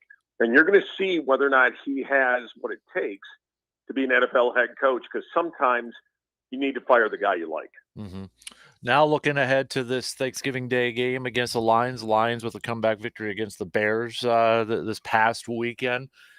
We don't know what the situation is going to be like. Health, we know probably running back is going to be a little light for Green Bay, but on the defensive side of things, we've seen some rookie corners or practice squad corners getting the bulk of the playing time this past weekend. We'll see if Jair is ready to go against the Lions on Thursday. What's the biggest key to victory, in your opinion, to going to Detroit and somehow coming away with a victory at this point? You got to keep Jordan Love upright. I think that defense for the Lions, that front seven, they are one of the best in the NFL. And I think you need to give Jordan Love time and to get him into a rhythm. And again, you could say the old cliches, turnovers, those types of things, those all come into play. I mean, don't get me wrong, I'm not dismissing those. But if you can keep Jordan Love upright and Green Bay can put together consistent drives by doing so, because look, you're in a 1st and 10, and then you get sacked, and now you're in the 2nd and 17. So if you're playing behind the sticks, you're putting yourself in a horrible position. And so I think it's keeping Jordan Love upright and giving him enough time to throw the ball. And I don't see them winning this week, the Packers. I don't see them beating the Chiefs in a week and a half. And so, which is interesting because the parallels between this year and last year, Green Bay had an improbable victory last year with Dallas to put them at 4-6. And then they lost their next 2 games. They were 4-8. And then, of course, they went on the run until it ended with Detroit. And you look at this Packers season right now, and you look at what they've got. You've got Detroit, you've got Kansas City, but then you got the Giants, Tampa Bay, Carolina, Minnesota, Chicago. So you could see this team go to 4-8 very easily, and you could then see this team almost replicate last year exactly. And so, yeah, I think I'm hoping this is a better football game than the first Detroit Green Bay game. I don't see Green Bay winning. I see Detroit winning by around what the spread is, 7.5. So I see it being about a touchdown, maybe a touchdown and a field goal for 10-point win. But you want to see that consistent growth. You want to see, again, Jordan Love take another step. If the Packers lose, 34-24, which I think is a distinct possibility of a type of score, and Jordan Love, throws for 275 with a couple of touchdowns and no picks, and you see that growth, you're like, okay, they're losing, but you're starting to see more consistency out of 10. And I think that's what you have to look for in these next 2 games. Now, again, that Chiefs game, that'll be interesting, and obviously we'll break that down next week, but I see Detroit winning this game by about a touchdown or a touchdown and a field goal.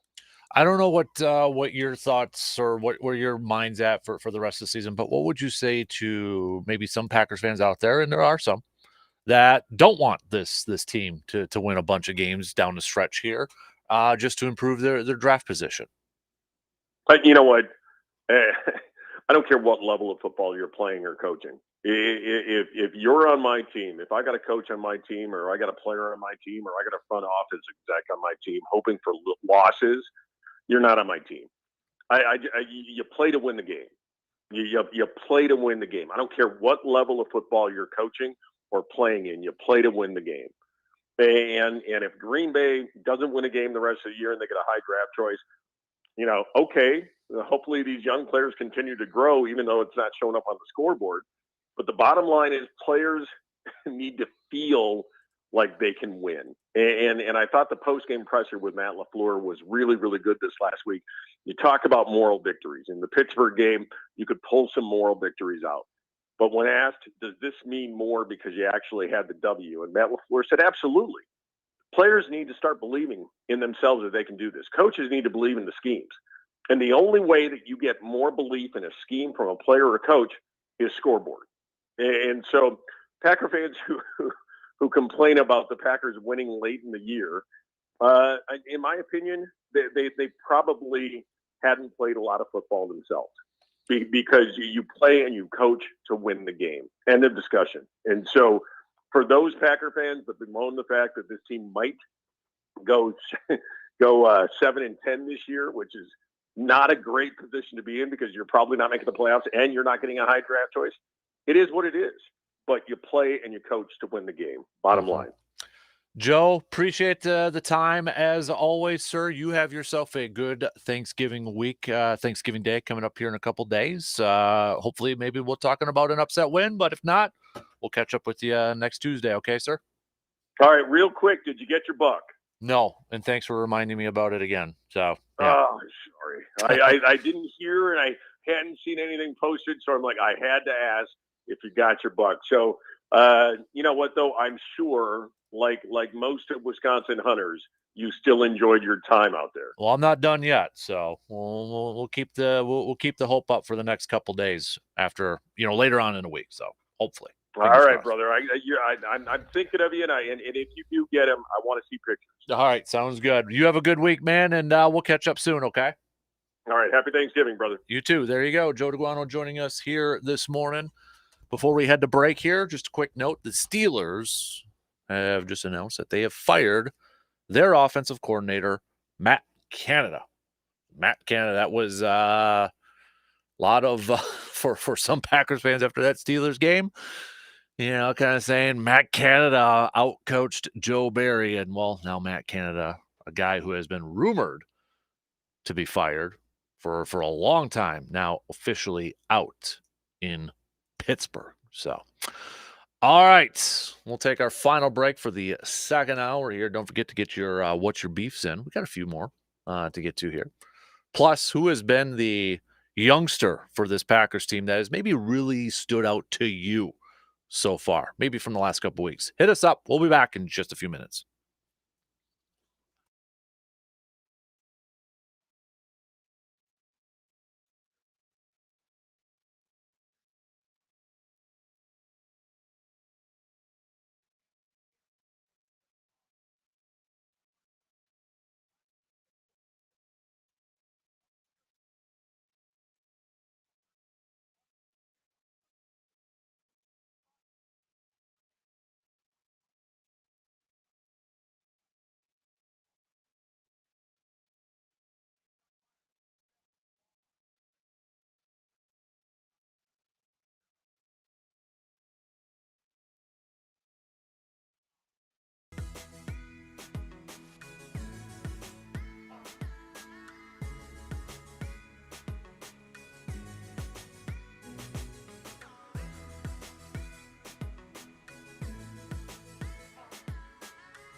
If you're putting together those Christmas wish lists together for this upcoming Christmas season, think about adding maybe a new floor, like some new carpet, some new tile. You've heard me talk about, we've gotten new carpet on the stairs from Carpet City Flooring Center. We've redone our bedrooms, of course, the man cave there. We've also gotten floor for the deer camp, for the deer cabin, our small deer cabin up there too. So we got some vinyl flooring from Carpet City Flooring Center for that too. So whatever area of your room or maybe even your cabin or your office, if it needs some updating or some updating with the flooring, head to Wisconsin's premier flooring store, Carpet City Flooring Center, right here in Eau Claire. The awesome team, the awesome people over there will help you find that floor that works within your budget, but looks fantastic in your deer cabin, your man cave, your bedroom, your living room, wherever you may need it. So when you're coming up with that Christmas list, are you getting bugged maybe from family members or friends? Hey, what can I get you for Christmas or something like that? Think a little bit outside the box. Be like, you know what? You really want to make me happy this Christmas. I need some floor from Carpet City Flooring Center. Or maybe write that letter to Santa this year and saying, I would really like the team at Carpet City Flooring Center to help me with some new flooring in our home. That's my letter to Santa, because our next project is going to be, whenever we get to it, that kitchen. And anybody who's been in my house knows too what I'm talking about. But we want to update that kitchen floor in our home, and we know where we're going to go to when it comes time for that, and that's going to be Carpet City Flooring Center right here in Eau Claire. All right. We only got about, 6 minutes to the top here? Yeah, 5-6 minutes to the top of the hour here. So coming up next hour, we'll catch up with RJ, talk some Badger stuff with him. Saw this little fun nugget up on the good old Twitter / X, whatever we want to call it these days. Jalen Hurts is now, or has now, won 13 straight games against teams with winning records. Now, I'm assuming that probably doesn't count postseason and such, because they lost the Super Bowl to the Chiefs this past year. But regardless, Jalen Hurts has now won 13 straight games against teams with winning records. That is the longest streak by a quarterback over the last 73 years in the NFL. I feel like for Packers fans, the best case scenario for Jordan Love is to have a start of his career similar to Jalen Hurts. And it's funny whenever I think about Jalen Hurts, because I remember that draft process. There was a lot of Packers fans that were chiming into our program saying they did not want Jalen Hurts drafted. Didn't want Jalen Hurts. Didn't want anything to do with it. Now, that's not to say Jalen Hurts would be playing as well for the Packers as he's been for the Eagles. I'm a big believer. It all depends on coaching and scheme and fitting in the style, and a credit to the Eagles for putting him in a position to succeed. But going back to this Love and Hurts comparison here for a little bit. Because if you remember, when Jalen Hurts first started off, first couple years in the league, he wasn't putting up eye-popping numbers. Remember, he made his first appearance as a rookie. It was actually during in a game against the Packers. Replaced Carson Wentz there. In 2020, played in started 4 games, but played in 15 overall. But you look at it, it's like not great numbers. 354, or that was his rushing numbers. But didn't play a whole lot of games to really get you a sense of what he could do as a quarterback. So we got to look at the next year, right? Got to look at the next year. But that first year, 52% completion percentage, 6 touchdowns, 4 interceptions. 2021, the Eagles go to the playoffs with an 8-7 record. Jalen Hurts, 61% completion percentage, not great. 16 touchdown passes, 9 interceptions, not eye-popping. And where the big difference is between Hurts and Love, and that the Eagles really utilized Jalen Hurts, his legs, and utilized him in the running game. 2021 and 2022, he was over 700 yards rushing. Love's not going to get that this year unless he starts to run over 100 yards per game here. But then in 2022, that Super Bowl year, when they went to the Super Bowl, and remember, even before that season, there was still rumors about, hey, could the Eagles make a play for Deshaun Watson? Could they get Russell Wilson? There was even Aaron Rodgers talk. So 2022, last season, Jalen Hurts explodes.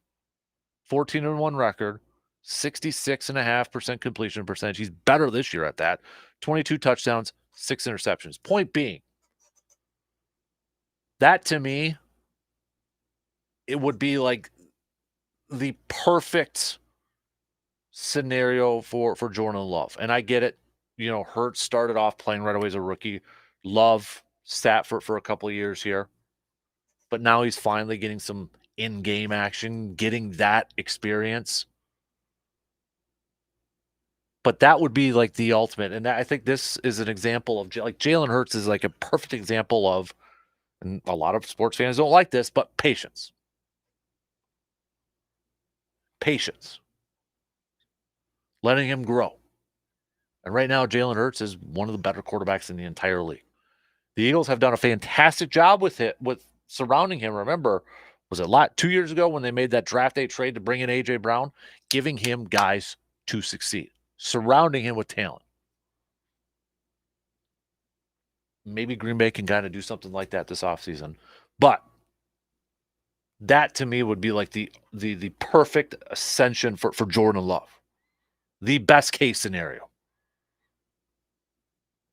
is like kind of taking that Jalen Hurts route.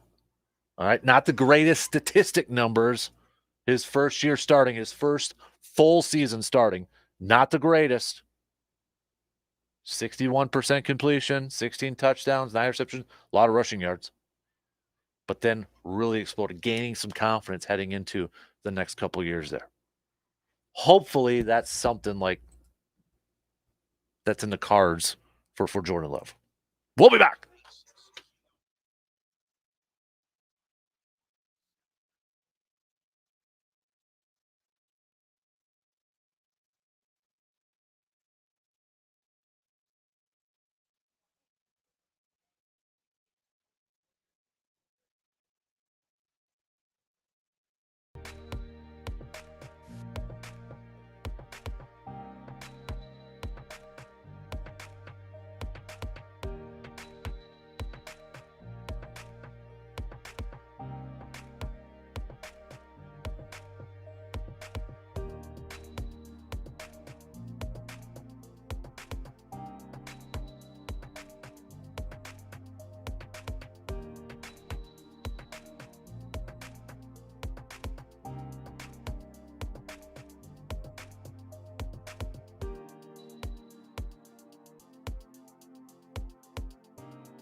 Third and final hour on this Tuesday morning. Big thanks for tuning in. At a little over an hour from now, we'll be getting over to Hy-Vee to help pass out some turkeys. That'll all begin at 10 o'clock this morning, 10 to noon. So I'm going to do a quick episode of the Man Cave podcast over there as well. So, but pass it along to anybody. Maybe it's you. Maybe you know somebody who could use a turkey for this Thanksgiving. Well, let them know that we'll be passing some of them out at starting at 10 o'clock while supplies last. All right, while supplies last. That's the big thing there. So we'll start that up at 10 this morning.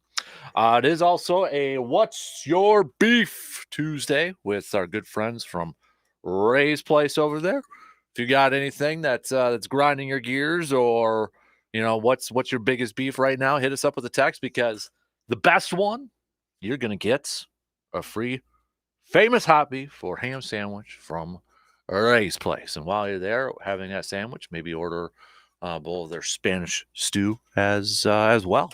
So keep those coming. I'll tell you right now, my beef for this What's Your Beef Tuesday, my hunting game right now. I'm getting frustrated, you guys and gals.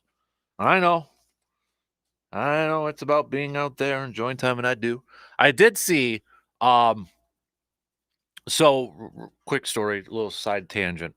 The area that we go every year, whether it's been a trail cam photo, even before purchase land or we started going on that land, we saw white deer, some white deer, albino deer and such. And, kind of the name I give our area is White Deer Ranch, just because, we've always seen a white deer in it. Saw one Saturday. It was pretty cool. I recorded it, got to record that. It's the second time I've seen one while hunting. The first one was bow hunting, but we've had them on our trail cameras every single year. So that was kind of a cool thing. At least on Saturday, I got to watch an albino deer, white deer walk around for about 15 minutes and such. I was up with another deer there too. But so that was kind of my highlight. But my beef is right now, I'm kind of getting jealous. I'll be honest with you. I'm jealous right now of seeing some nice deer people are posting up on Facebook, and that's I'm a little jealous right now. So, but got a few more days. I'm gonna try my hand again on Thursday on Thanksgiving after the game. Gonna head back out on Friday and Saturday and such. So we'll see. But anybody else, like, it's been, and this is probably said every single year, but again, I feel like this year it's been pretty quiet in terms of like our neighbors. I'm not hearing a lot of shots and such, but even my trail cams, I don't know if it's the weather just being warmer and that, and going based back on my Facebook memories I saw yesterday was like, was the opener for just a couple of years ago. Is it timing and that? Because trail cams again. I had a nice buck show up last night. 11:23 p.m. for crying out loud. So, but we'll see. We'll see. If anybody, though, is having any luck, if you are having any luck, doesn't matter how big it is. It's your trophy. But if you're having any luck, don't forget to send it to us so we can put that up on our Tilden Gun trophy gallery up on our website, sportstalk1051.com. All right. So if you've had any luck, or you got a good photo, or maybe you're just spending some time out there with your family and your friends and it's a good photo, share that. All right. It's all about making memories and having some cool stories and all that stuff. So send those photos for us so that we can share them. If you're comfortable with that, we'll put them up on our Tilden Gun trophy gallery, again, on our website, sportstalk1051.com. A few picks from the question that I had posed a little bit earlier this morning was, who has been one of the younger guys, or maybe one of the inexperienced players, maybe that's the best way to put it for some of these guys, for the Packers, one of the inexperienced players that has really kind of stood out to you. Jaden Reed is definitely a popular pick. We've gotten some Dontavian Wicks picks. Couple of you saying Jordan Love is playing better than you expected. So maybe, I don't know if for those of you, a couple of you, that's Dave and Eric, I don't know if you kind of had some lower expectation or you just weren't sold on Jordan Love, but you two coming in saying Jordan Love you're giving some credit to where credit's due, it looks like. We did have a couple for Luke Musgrave as well. Jane Reed, the popular one, no big surprise. To me, I think, because I had picked on Tavian Wicks, and part of it was because I was excited to see Jaden Reed before the season started. I was excited to kind of see him, so maybe I just kind of had a little bit higher expectations. Maybe. There's no doubt about it. I think of all the youngsters, Jane Reed has been the most impressive. That to me is clear enough, but I think the one that's really maybe surprised me the most has been Dontavian Wicks and his performance so far this year. Looks like he's emerging. And again, it's his rookie year. We don't know how his career is going to pan. We don't know if he's going to be a Pro Bowl or a Hall of Famer or whatever. But in terms of what we have seen so far this year, he's been impressed. He's impressed me the most. I mean, for all we know, some of these guys could be a Jarrett Boykin where they have a really good year and like, hey, maybe we got something there, and then it's just nothing after that. No offense to Jarrett Boykin, but I would think the one that has maybe surprised me the most, me personally, has been Dontavian Wicks. So, but we're all across the board. Definitely the majority of you going with Jaden Reed out there. All right. We'll get back to some more Packers chat. Coming up in about 10 minutes, we're going to chat some Badgers with Mr. RJ Cardinal. Lots to catch up on. Badgers with Badger football with that OT victory over Nebraska. So we'll catch up with RJ, his thoughts on that win, becoming bowl eligible again, and then previewing the battle for the Axe coming up on Saturday against Minnesota. Badger basketball with a win last night against 24th ranked Virginia. We'll hit that up as it's tournament season, early holiday tournament season for college basketball right now. Plus hockey, gets volleyball and such. So lots to get to here for our Badger chat with Mr. Cardinal. I think the Packers will be doing a little bit of practice today. The injury report coming out yesterday too, which was pretty long. Let's call it for what it is. It was big yesterday. Packers did not practice, so it was just based off of estimation, but it was definitely bigger than Detroit. Detroit had 4 players listed on there, and 3 out of the 4 would have been full participants. Green Bay, they had a whole lot more on there. Again, based off estimations, but the Nuggets from yesterday, because the Packers did make a flurry of roster moves. Darnell Savage Jr., his 21-day window is officially open as they designated him to return from IR. Don't know if that means he will play on Thursday or not, because it is kind of a quick turnaround. But the Packers also bringing back Patrick Taylor, their running back that for the last couple years has been up and down practice squad, active roster. He was currently on the Patriots practice squad. Packers signing him to their active roster, which is no big surprise because of the injuries to Aaron Jones and Emmanuel Wilson. It sounds like those two aren't long-term concerns, but the fact that it is a short week here, Packers making a move to bring in a running back that they know very well. He knows them very well. Expect to see Patrick Taylor, getting some opportunities on Thursday. A.J. Dillon's going to be the number 1 running back, but Patrick Taylor is definitely he knows. They know him and they know him well. It won't take a whole lot to get him back up to speed with everything over there. Packers also bringing back James Robinson, signing him to the practice squad. We'll see if he can be like a game day activation, a little bit more depth at that running back spot. Packers also releasing their safety, Down Levitt, who had been a special teams guy brought in last year because of his familiarity with Rich Bisaccia, more of a special teams focused type of player. But you kind of have to wonder how the game began on Sunday with his 2 penalties right away on the kickoff, and then seeing the camera catching Matt LaFleur being very upset with them. Kind of have to wonder if some of that came into play for some of these roster decisions over there. So maybe we'll have a better idea in terms of who potentially could be ready to go for Thursday's game. Jair Alexander was a guy that was practicing the last couple days last week, didn't play in the game. But again, is it something similar to what we saw earlier in the season where I think it was that Detroit game on Thursday too, where they didn't play against New Orleans, but because of the short week, came back to and played against Detroit. Kind of wonder if it's the same thing here again. Even though Jair did practice a couple times last week, he did not play in this game. Maybe they're focused a little bit more on Detroit and making sure he'd be ready to go for that game. Who knows?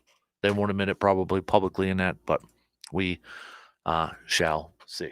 We shall see.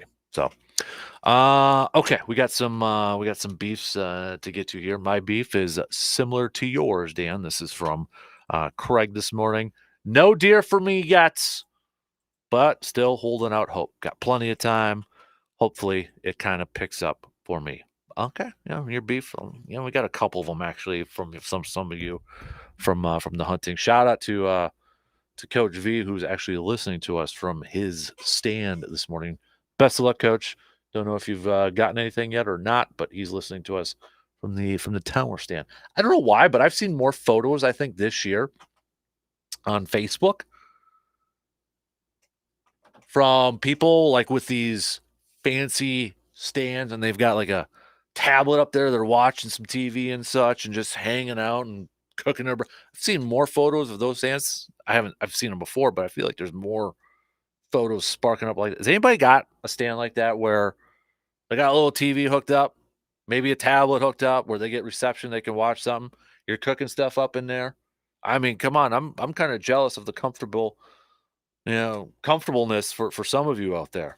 I'm still sitting in ladder stands for crying out loud. So, all right, let's take a quick break because we got a lot of stuff to catch up on for the Badgers. We'll take a quick break. We'll catch up with RJ Cardinal, talk some football, talk some hoops, talk some hockey, volleyball, all that good stuff. Coming up in just a few minutes.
If you are a hunter that's having any luck and you're looking for somewhere to drop off your venison for some processing and all that good stuff, don't forget to take it to our good friends at Mike's Star Market here in Eau Claire, on the west side of Eau Claire.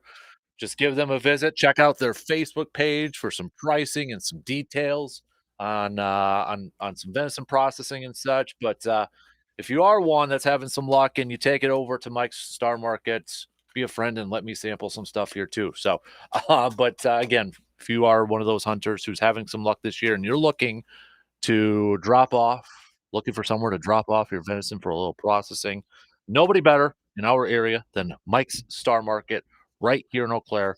Check out their Facebook page for all the pricing and details when it comes to venison for processing your deer. All right, let's talk some Badgers with Mr. RJ Cardinal here this morning. Lots to catch up on with this group. Let's start off with the football squad. First of all, good morning, RJ. How you doing, bud? Oh, good morning. I mean, we finally talked about having a win to talk about, and we get to do that today. Absolutely, right? No doubt about it. So it started off a little shaky though, down 14-0 in the first quarter, but got it done in overtime there. Braylon Allen with the game-winning rush and then the interception at the end to seal it. But what do you take away from that game other than a win and becoming bowl eligible again this season? Yeah, you're down 14-0 in, I'm pretty sure the first first 7 minutes of the game. It was one of those, it looked like a team that still had folded it in, but, you started out with 2 punts, a total of 12 plays, I think, over those 2 first drives for the Badgers. And Nebraska had the same amount of plays and scored 2 touchdowns. So I thank Matt Rule for going for it on 4th down rather than kicking a field goal to go up 17-0. Because honestly, even with a field goal there, I think we would have seen a much different outcome. I think the stop on 4th 2 really guided the team and the crowd for what was there. And it was one of those drives that, well, there's a few in there that were inexplicable coaching decisions by Nebraska. But, Wisconsin takes the ball the next drive, has that nice pass to Jackson Aker, who was wide open, and Mordecai drops it in right over the defender's hands, who was supposed to be on Jackson, but didn't get the coverage right. The rest, I think the momentum became the Badgers. You got a field goal then in the second quarter as well. Nebraska missed. You got the ball back at half. And really, it was a game of in-game adjustments. We talked about it against Indiana and Northwestern, especially on the defensive side of the ball. Adjustments were made way too late to give the offense even a chance to score. You were down 24-0 at half and held Northwestern scoreless in the second half. That just doesn't happen. That's coaching putting players in a bad position in the first half. So we saw a change after those first 2 drives, and really probably after the third drive when the defense stood up and stopped that 4th down. But after that, the defense really did well the rest of the way. Offensively, still like to see more, but I mean, you're putting up 17 points, and outside of playing the prevent defense in Nebraska's final drive, maybe the saving grace was you were only up 3, and they could settle for a field goal. And I still don't understand with how 3.5 minutes left with 3 timeouts, you decide, you know what, we're going to play for the tie here on the road. That just baffled me. And thank you for that, because I think that game should have probably ended in a Nebraska win. Because even that last drive, Wisconsin sat in a prevent defense rather than playing a defense that got you a 17-14 lead. But like you said, takes it on into overtime. Gutsy call, 4th and 2, and then 1st and goal. A team effort to get that touchdown, followed by a good defensive stand to end in an interception and end the game.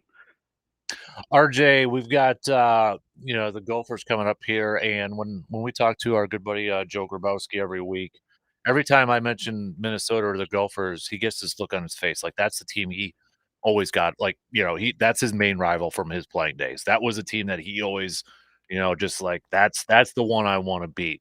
What was it like during when you were with the program? Was it, was there a certain rivalry game for you guys that you kind of just like circled every year you look forward to? What was your biggest rival during your time with the program?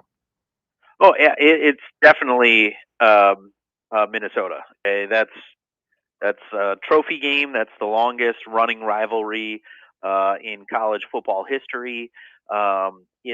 It's Minnesota. You can not like Iowa. You can say whatever you want about the Freedom Trophy with Nebraska, but I think Iowa is a rival, but it's one of those that doesn't need to be represented by a trophy and wasn't for the longest time because didn't really need one. But I mean, you're talking about a rivalry with Minnesota that has spanned 2 trophies now. One that got lost, but yet still had scores written on it from years it was lost. In the slab of bacon. Then in the 40s, the Paul Bunyan's axe was introduced. Then I think the original Paul Bunyan's axe is in the College Football Hall of Fame. But yeah, it's definitely Minnesota. It's one of those, at least with my days, and I know prior to that, there were a coach named Jim Huber, who was the offensive line coach at Wisconsin for many years under Alvarez, had actually coached on both sides of the rivalry, and would every year on the Sunday leading into the game did a history and all that kind of stuff of the moments and players who have played in the game on both sides of the ball, as well as just the kind of importance of the border rivalry between Minnesota and Wisconsin, where I mean you got Minnesota nice, Wisconsin people are just as nice, but we don't call it anything because we're not that pretentious. And it's there's a respect there, but there's also a hate there, and it crosses multiple sports. I mean, it's not one of those, oh, we're a rival in football, and then the rest of our sports aren't so good one way or the other, so we kind of look the other way. It's one of those you go well over into all the other sports as well. But yeah, it's definitely Minnesota where, I mean, you can go down the line, and I'd probably imagine any former football player saying it's Minnesota before any others. Yeah. So what was that week like leading up to it? Can you give us a little bit of a peek behind the curtain there? I mean, was it a little bit more intense? Was there a little bit more focus? Like, what was that week leading up to a rivalry game like this? It really wasn't any different outside of the constant reminder that it's Axe Week. There were on constant loop on the TVs in the locker room was post game Axe celebrations, and it's just so you can get motivated to do that yourself. And in this day and age, I don't know what you can or cannot do to celebrate because Minnesota decided to screw that tradition up by trying to pick a fight after they got their butts kicked one year to defend their goalposts when they couldn't even defend an end zone. So, I love this. But whatever we want to do with that now. But it's when you have the axe, it's present on the field all week, so you have the reminder that it's there. And it's one of those things that when it's not there, you miss it. And, my freshman year, prior to the last couple of seasons, was the last time we were not in possession of the axe. Then, went on that run of just being able to say it's ours. And I mean, it was just a dominant run there to even tie the series up. So it's 62, and 8 right now. But it's a series that runs a little deeper than just a game. And even though you have the week, at least preparation wise, will be the same as just a normal week, there's a little extra there, whether it's implemented into the practice or not. There's a different feeling in the air going into this game. Yeah, I always like asking you questions about a rivalry game because you went through it, and Joe, and just like I could still picture his face the last couple times I've asked him about it. And and I mentioned the Minnesota State Fair displaying the axe. He's like, oh yeah, I noticed. Just kind of like stuff like that. That the intensity is still there, even from you guys who were a part of the program, but now just kind of fans and kind of looking at it. And even for Joe's case too, he was on a Rose Bowl team in that, but it was that Minnesota game that they got Right. really riled up for. hmm And that's another one where when they won the act for the first time since '03, and PJ Fleck tried to make it sound like we didn't share the axe with the people, and he said it belongs to the state, not just us, and yet he was the one trolloping around with it, and it was always with him. So you tell me who thinks they're more important than the axe. Right. But still, it's one of those rivalries. The axe embodies the rivalry. It's the token of you won. It's probably going to sound bad, but it doesn't belong to the people. It belongs to the team. Like when you win that, the players are representing the state and the state university and all that, but that's their token. Like you shouldn't be the one in the pictures with it. You shouldn't be the one parading it around the state. Yes, Wisconsin does that too. It's been to the state fair. All of the trophies we've had have been to the state fair. But you know what? We don't make it a point of saying it's going to be there. And we don't make it a point saying it's never been to any other state fair because, for some reason, you didn't win it for 16 years. It happens. But yeah, it's one of those where seeing how one side treats the win, it was really indicative of the culture rather than, and it should be a joyous thing, but it's not an in-your-face thing. It's a respect the trophy, respect the rivalry, and you don't have to then be the loudest person in the room. So looking at the game itself, RJ, in your opinion, what are some of the key matchups, or maybe some of the keys to victory for the Badgers to get this axe back? Well, it's kind of weird. I mean, it's some eerily similar type teams going up against each other here. Both down offensively, both normally would at least be a top rushing team in the nation. That's not happening this year for either team. Quarterback play, Calic Manis has taken a step back.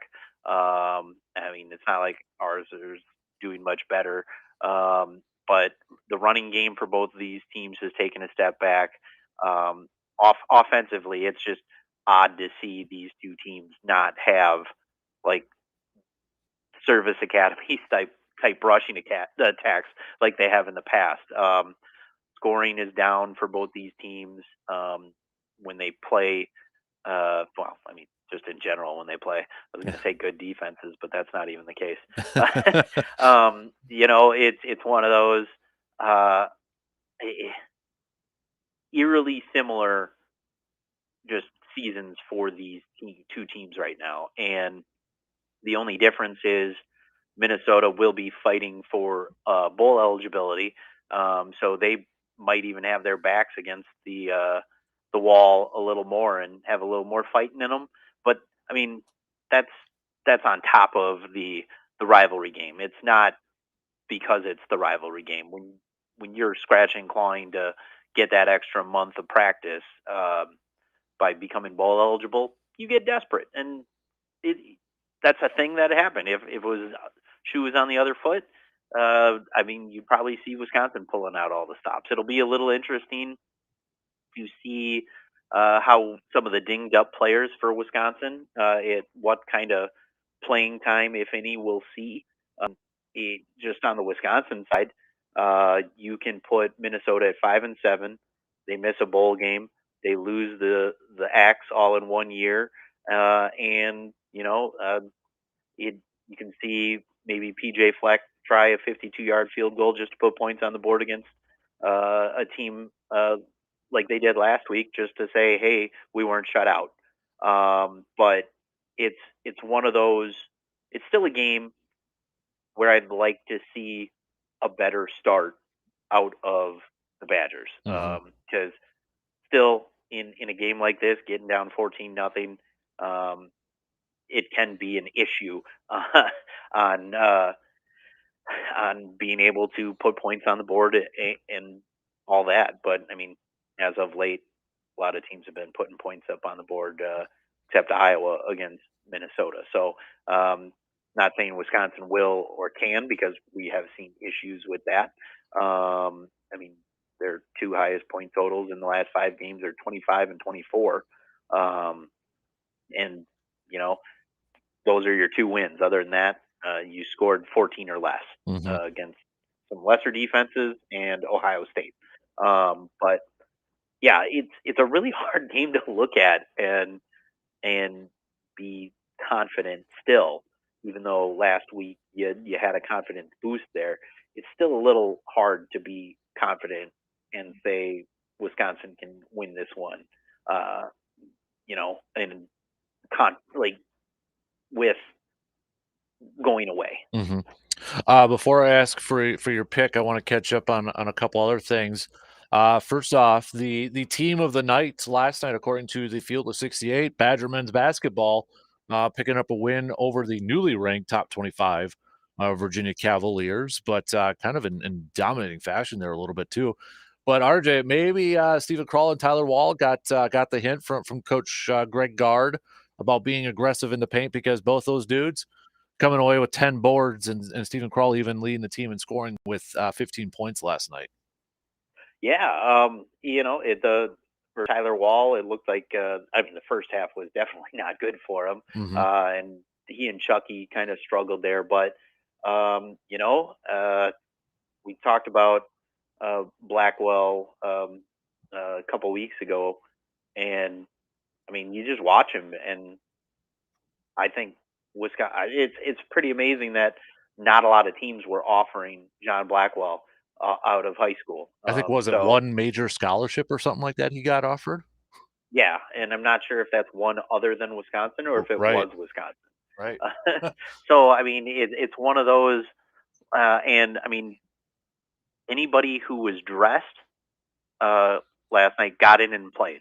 So I mean, that's good to see. The only one who didn't record 1 minute was Isaac Gard. But other than that, everybody has got at least 1 minute of playing time, and whether it was, garbage time near the end for your 1 minute, or if you spelled somebody in there for, a few.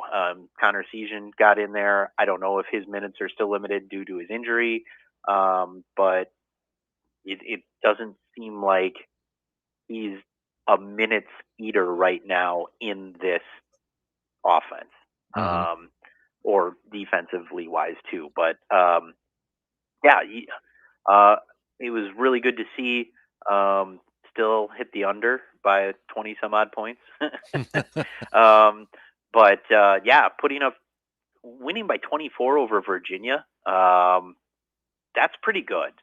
Like, they're a sound defensive team, and Wisconsin shot 44% from 3-point line, shot 87% from the free throw line. So that's a plus to see.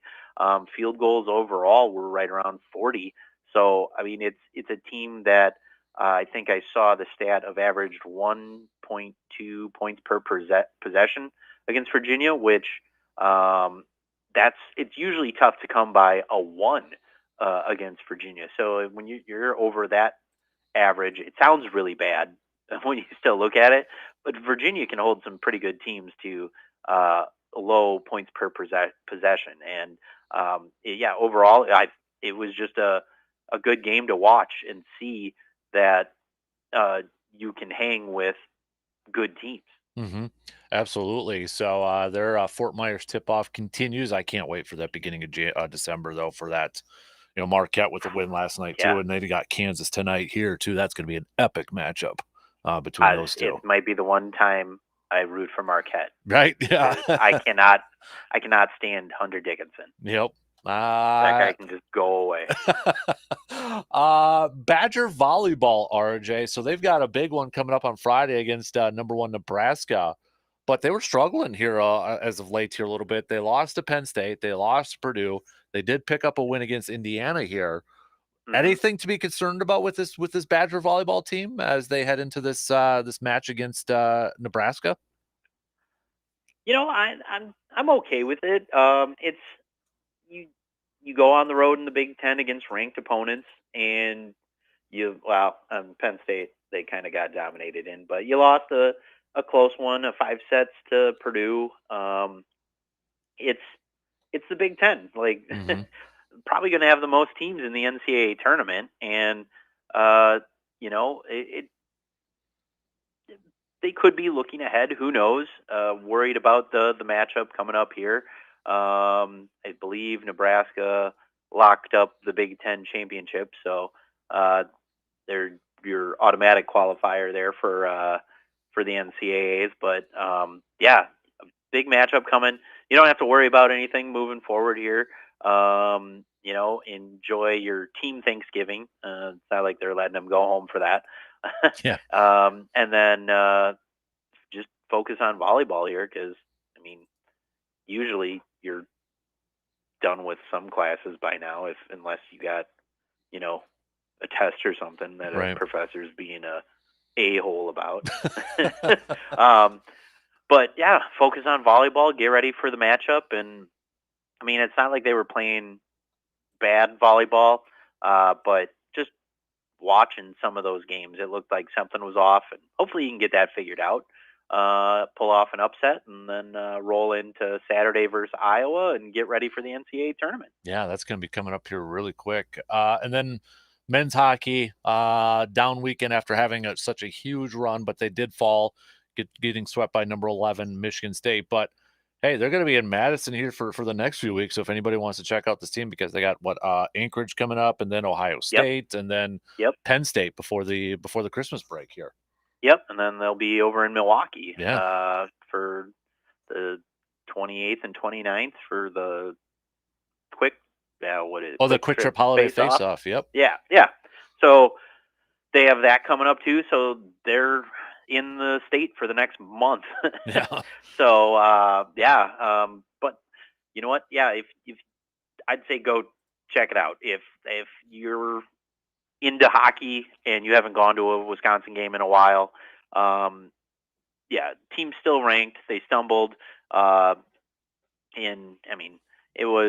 they were close games. They pulled a goalie in the Friday night and had an empty netter in there, but it was a 3-2 game late in the third. They lost 3-2 on Saturday night. So, a little disappointing, but still, it's not like we saw, just no effort like we have in the past.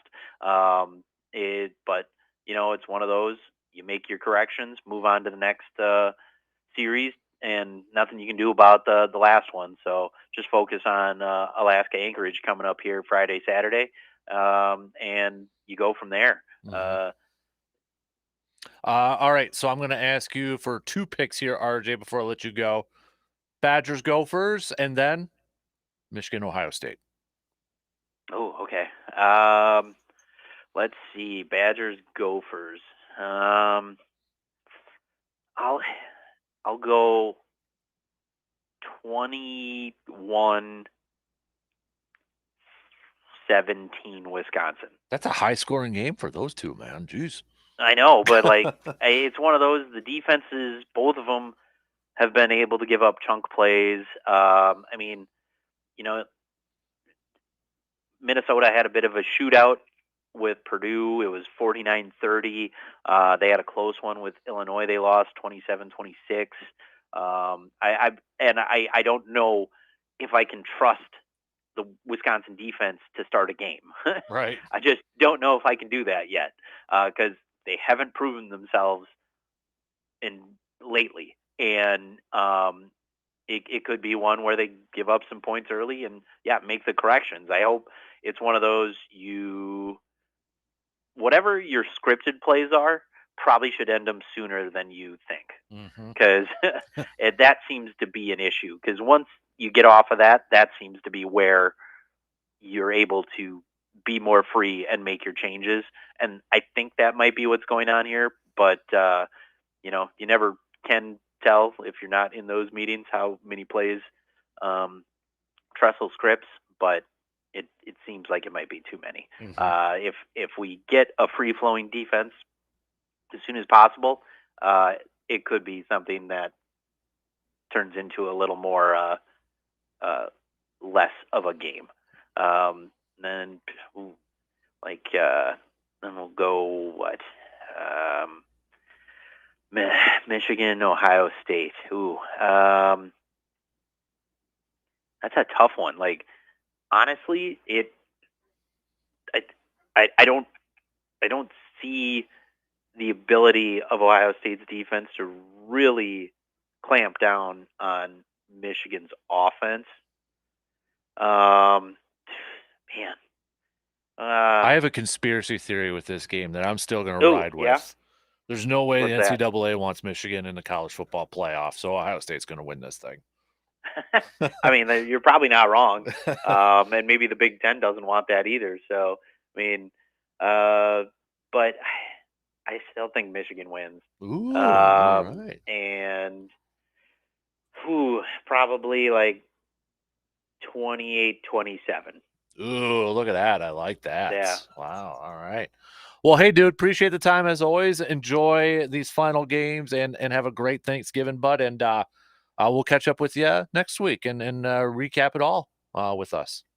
Absolutely. You have a great Thanksgiving too. And we'll hopefully be talking about another win next week. Absolutely, buddy. All right. We'll talk to you soon. Okay, sir? All right. We'll talk to you later. You got it. There you go. There's RJ Cardinal, Badger analyst, joining us here this morning. We got to take our final break, and we'll be back in just a couple minutes.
Wrapping things up here this morning before we head over to Hy-Vee here in just a little bit to hand out some turkeys. Going to be handing out over 70 while supplies last. So maybe we'll see you over there, maybe not. But big thanks again to everybody who helped donate a turkey so we can give some families and some people in our community, in our area, a good Thanksgiving and a happy Thanksgiving coming up here in a couple days. So we're going to be heading over there. That's going to be from 10 to noon today, 10 to noon. But I'll also be doing a podcast episode over there. The Man Cave Podcast brought to you by Hy-Vee and Toyson Ford. Check it out wherever you listen to your podcasts, wherever you get your podcasts, and be a friend. Leave a review, positive review, 5 stars, so others can find the podcast. All right. Oh, man. Big thanks to everybody who chimed in with your thoughts, analysis. If I didn't get to it, it's because we had a lot again on the Shoe Doctors bullpen line. So big thanks to all your beefs. We're going to go with Eric's beef today. Eric, I'll send you a message to get you your certificate for a free hot beef or ham sandwich from the iconic Ray's Place here in Eau Claire. So big thanks to everybody. Reminder, every Tuesday, it is a What's Your Beef Tuesday. A lot of Badger chat, so thanks to RJ. Of course, we talked a lot of Packers, too. Are we starting to see a little bit improvement or not? But we got that game coming up on Thursday, Thanksgiving, Packers-Lions. Maybe we can get Thanksgiving off to a good start with a nice little surprise victory, huh? Yeah, we'll make some picks tomorrow. Don't forget to get your picks in, though, too, for our Pro Football Weekly Pick'em Challenge, because things are getting interesting on top of the leaderboard right now. Things are getting really interesting. I'm bringing it up here, but we got a little back and forth battle. Tim is in first place with 110. Tony, second place, 109. Garrett and Darren tied for third at 108. Henry in fourth, 107. Myself, sole possession of fifth at 106. So especially with Thanksgiving week, you don't want to forget to get your picks in for our Pro Football Weekly Pick'em Challenge. Okay? Don't forget to do that, because right now, every single game is going to matter. And we got a couple of them coming up on Thursday. So we'll be back tomorrow morning, though, to kind of wrap up the week here. It is a stock report Wednesday, so stocks are going to be due. Whose stock is rising and whose stock is falling. Think about that for a little bit and then let us know tomorrow. All right. Hit us up with that. We'll preview the game. Packers-Lions.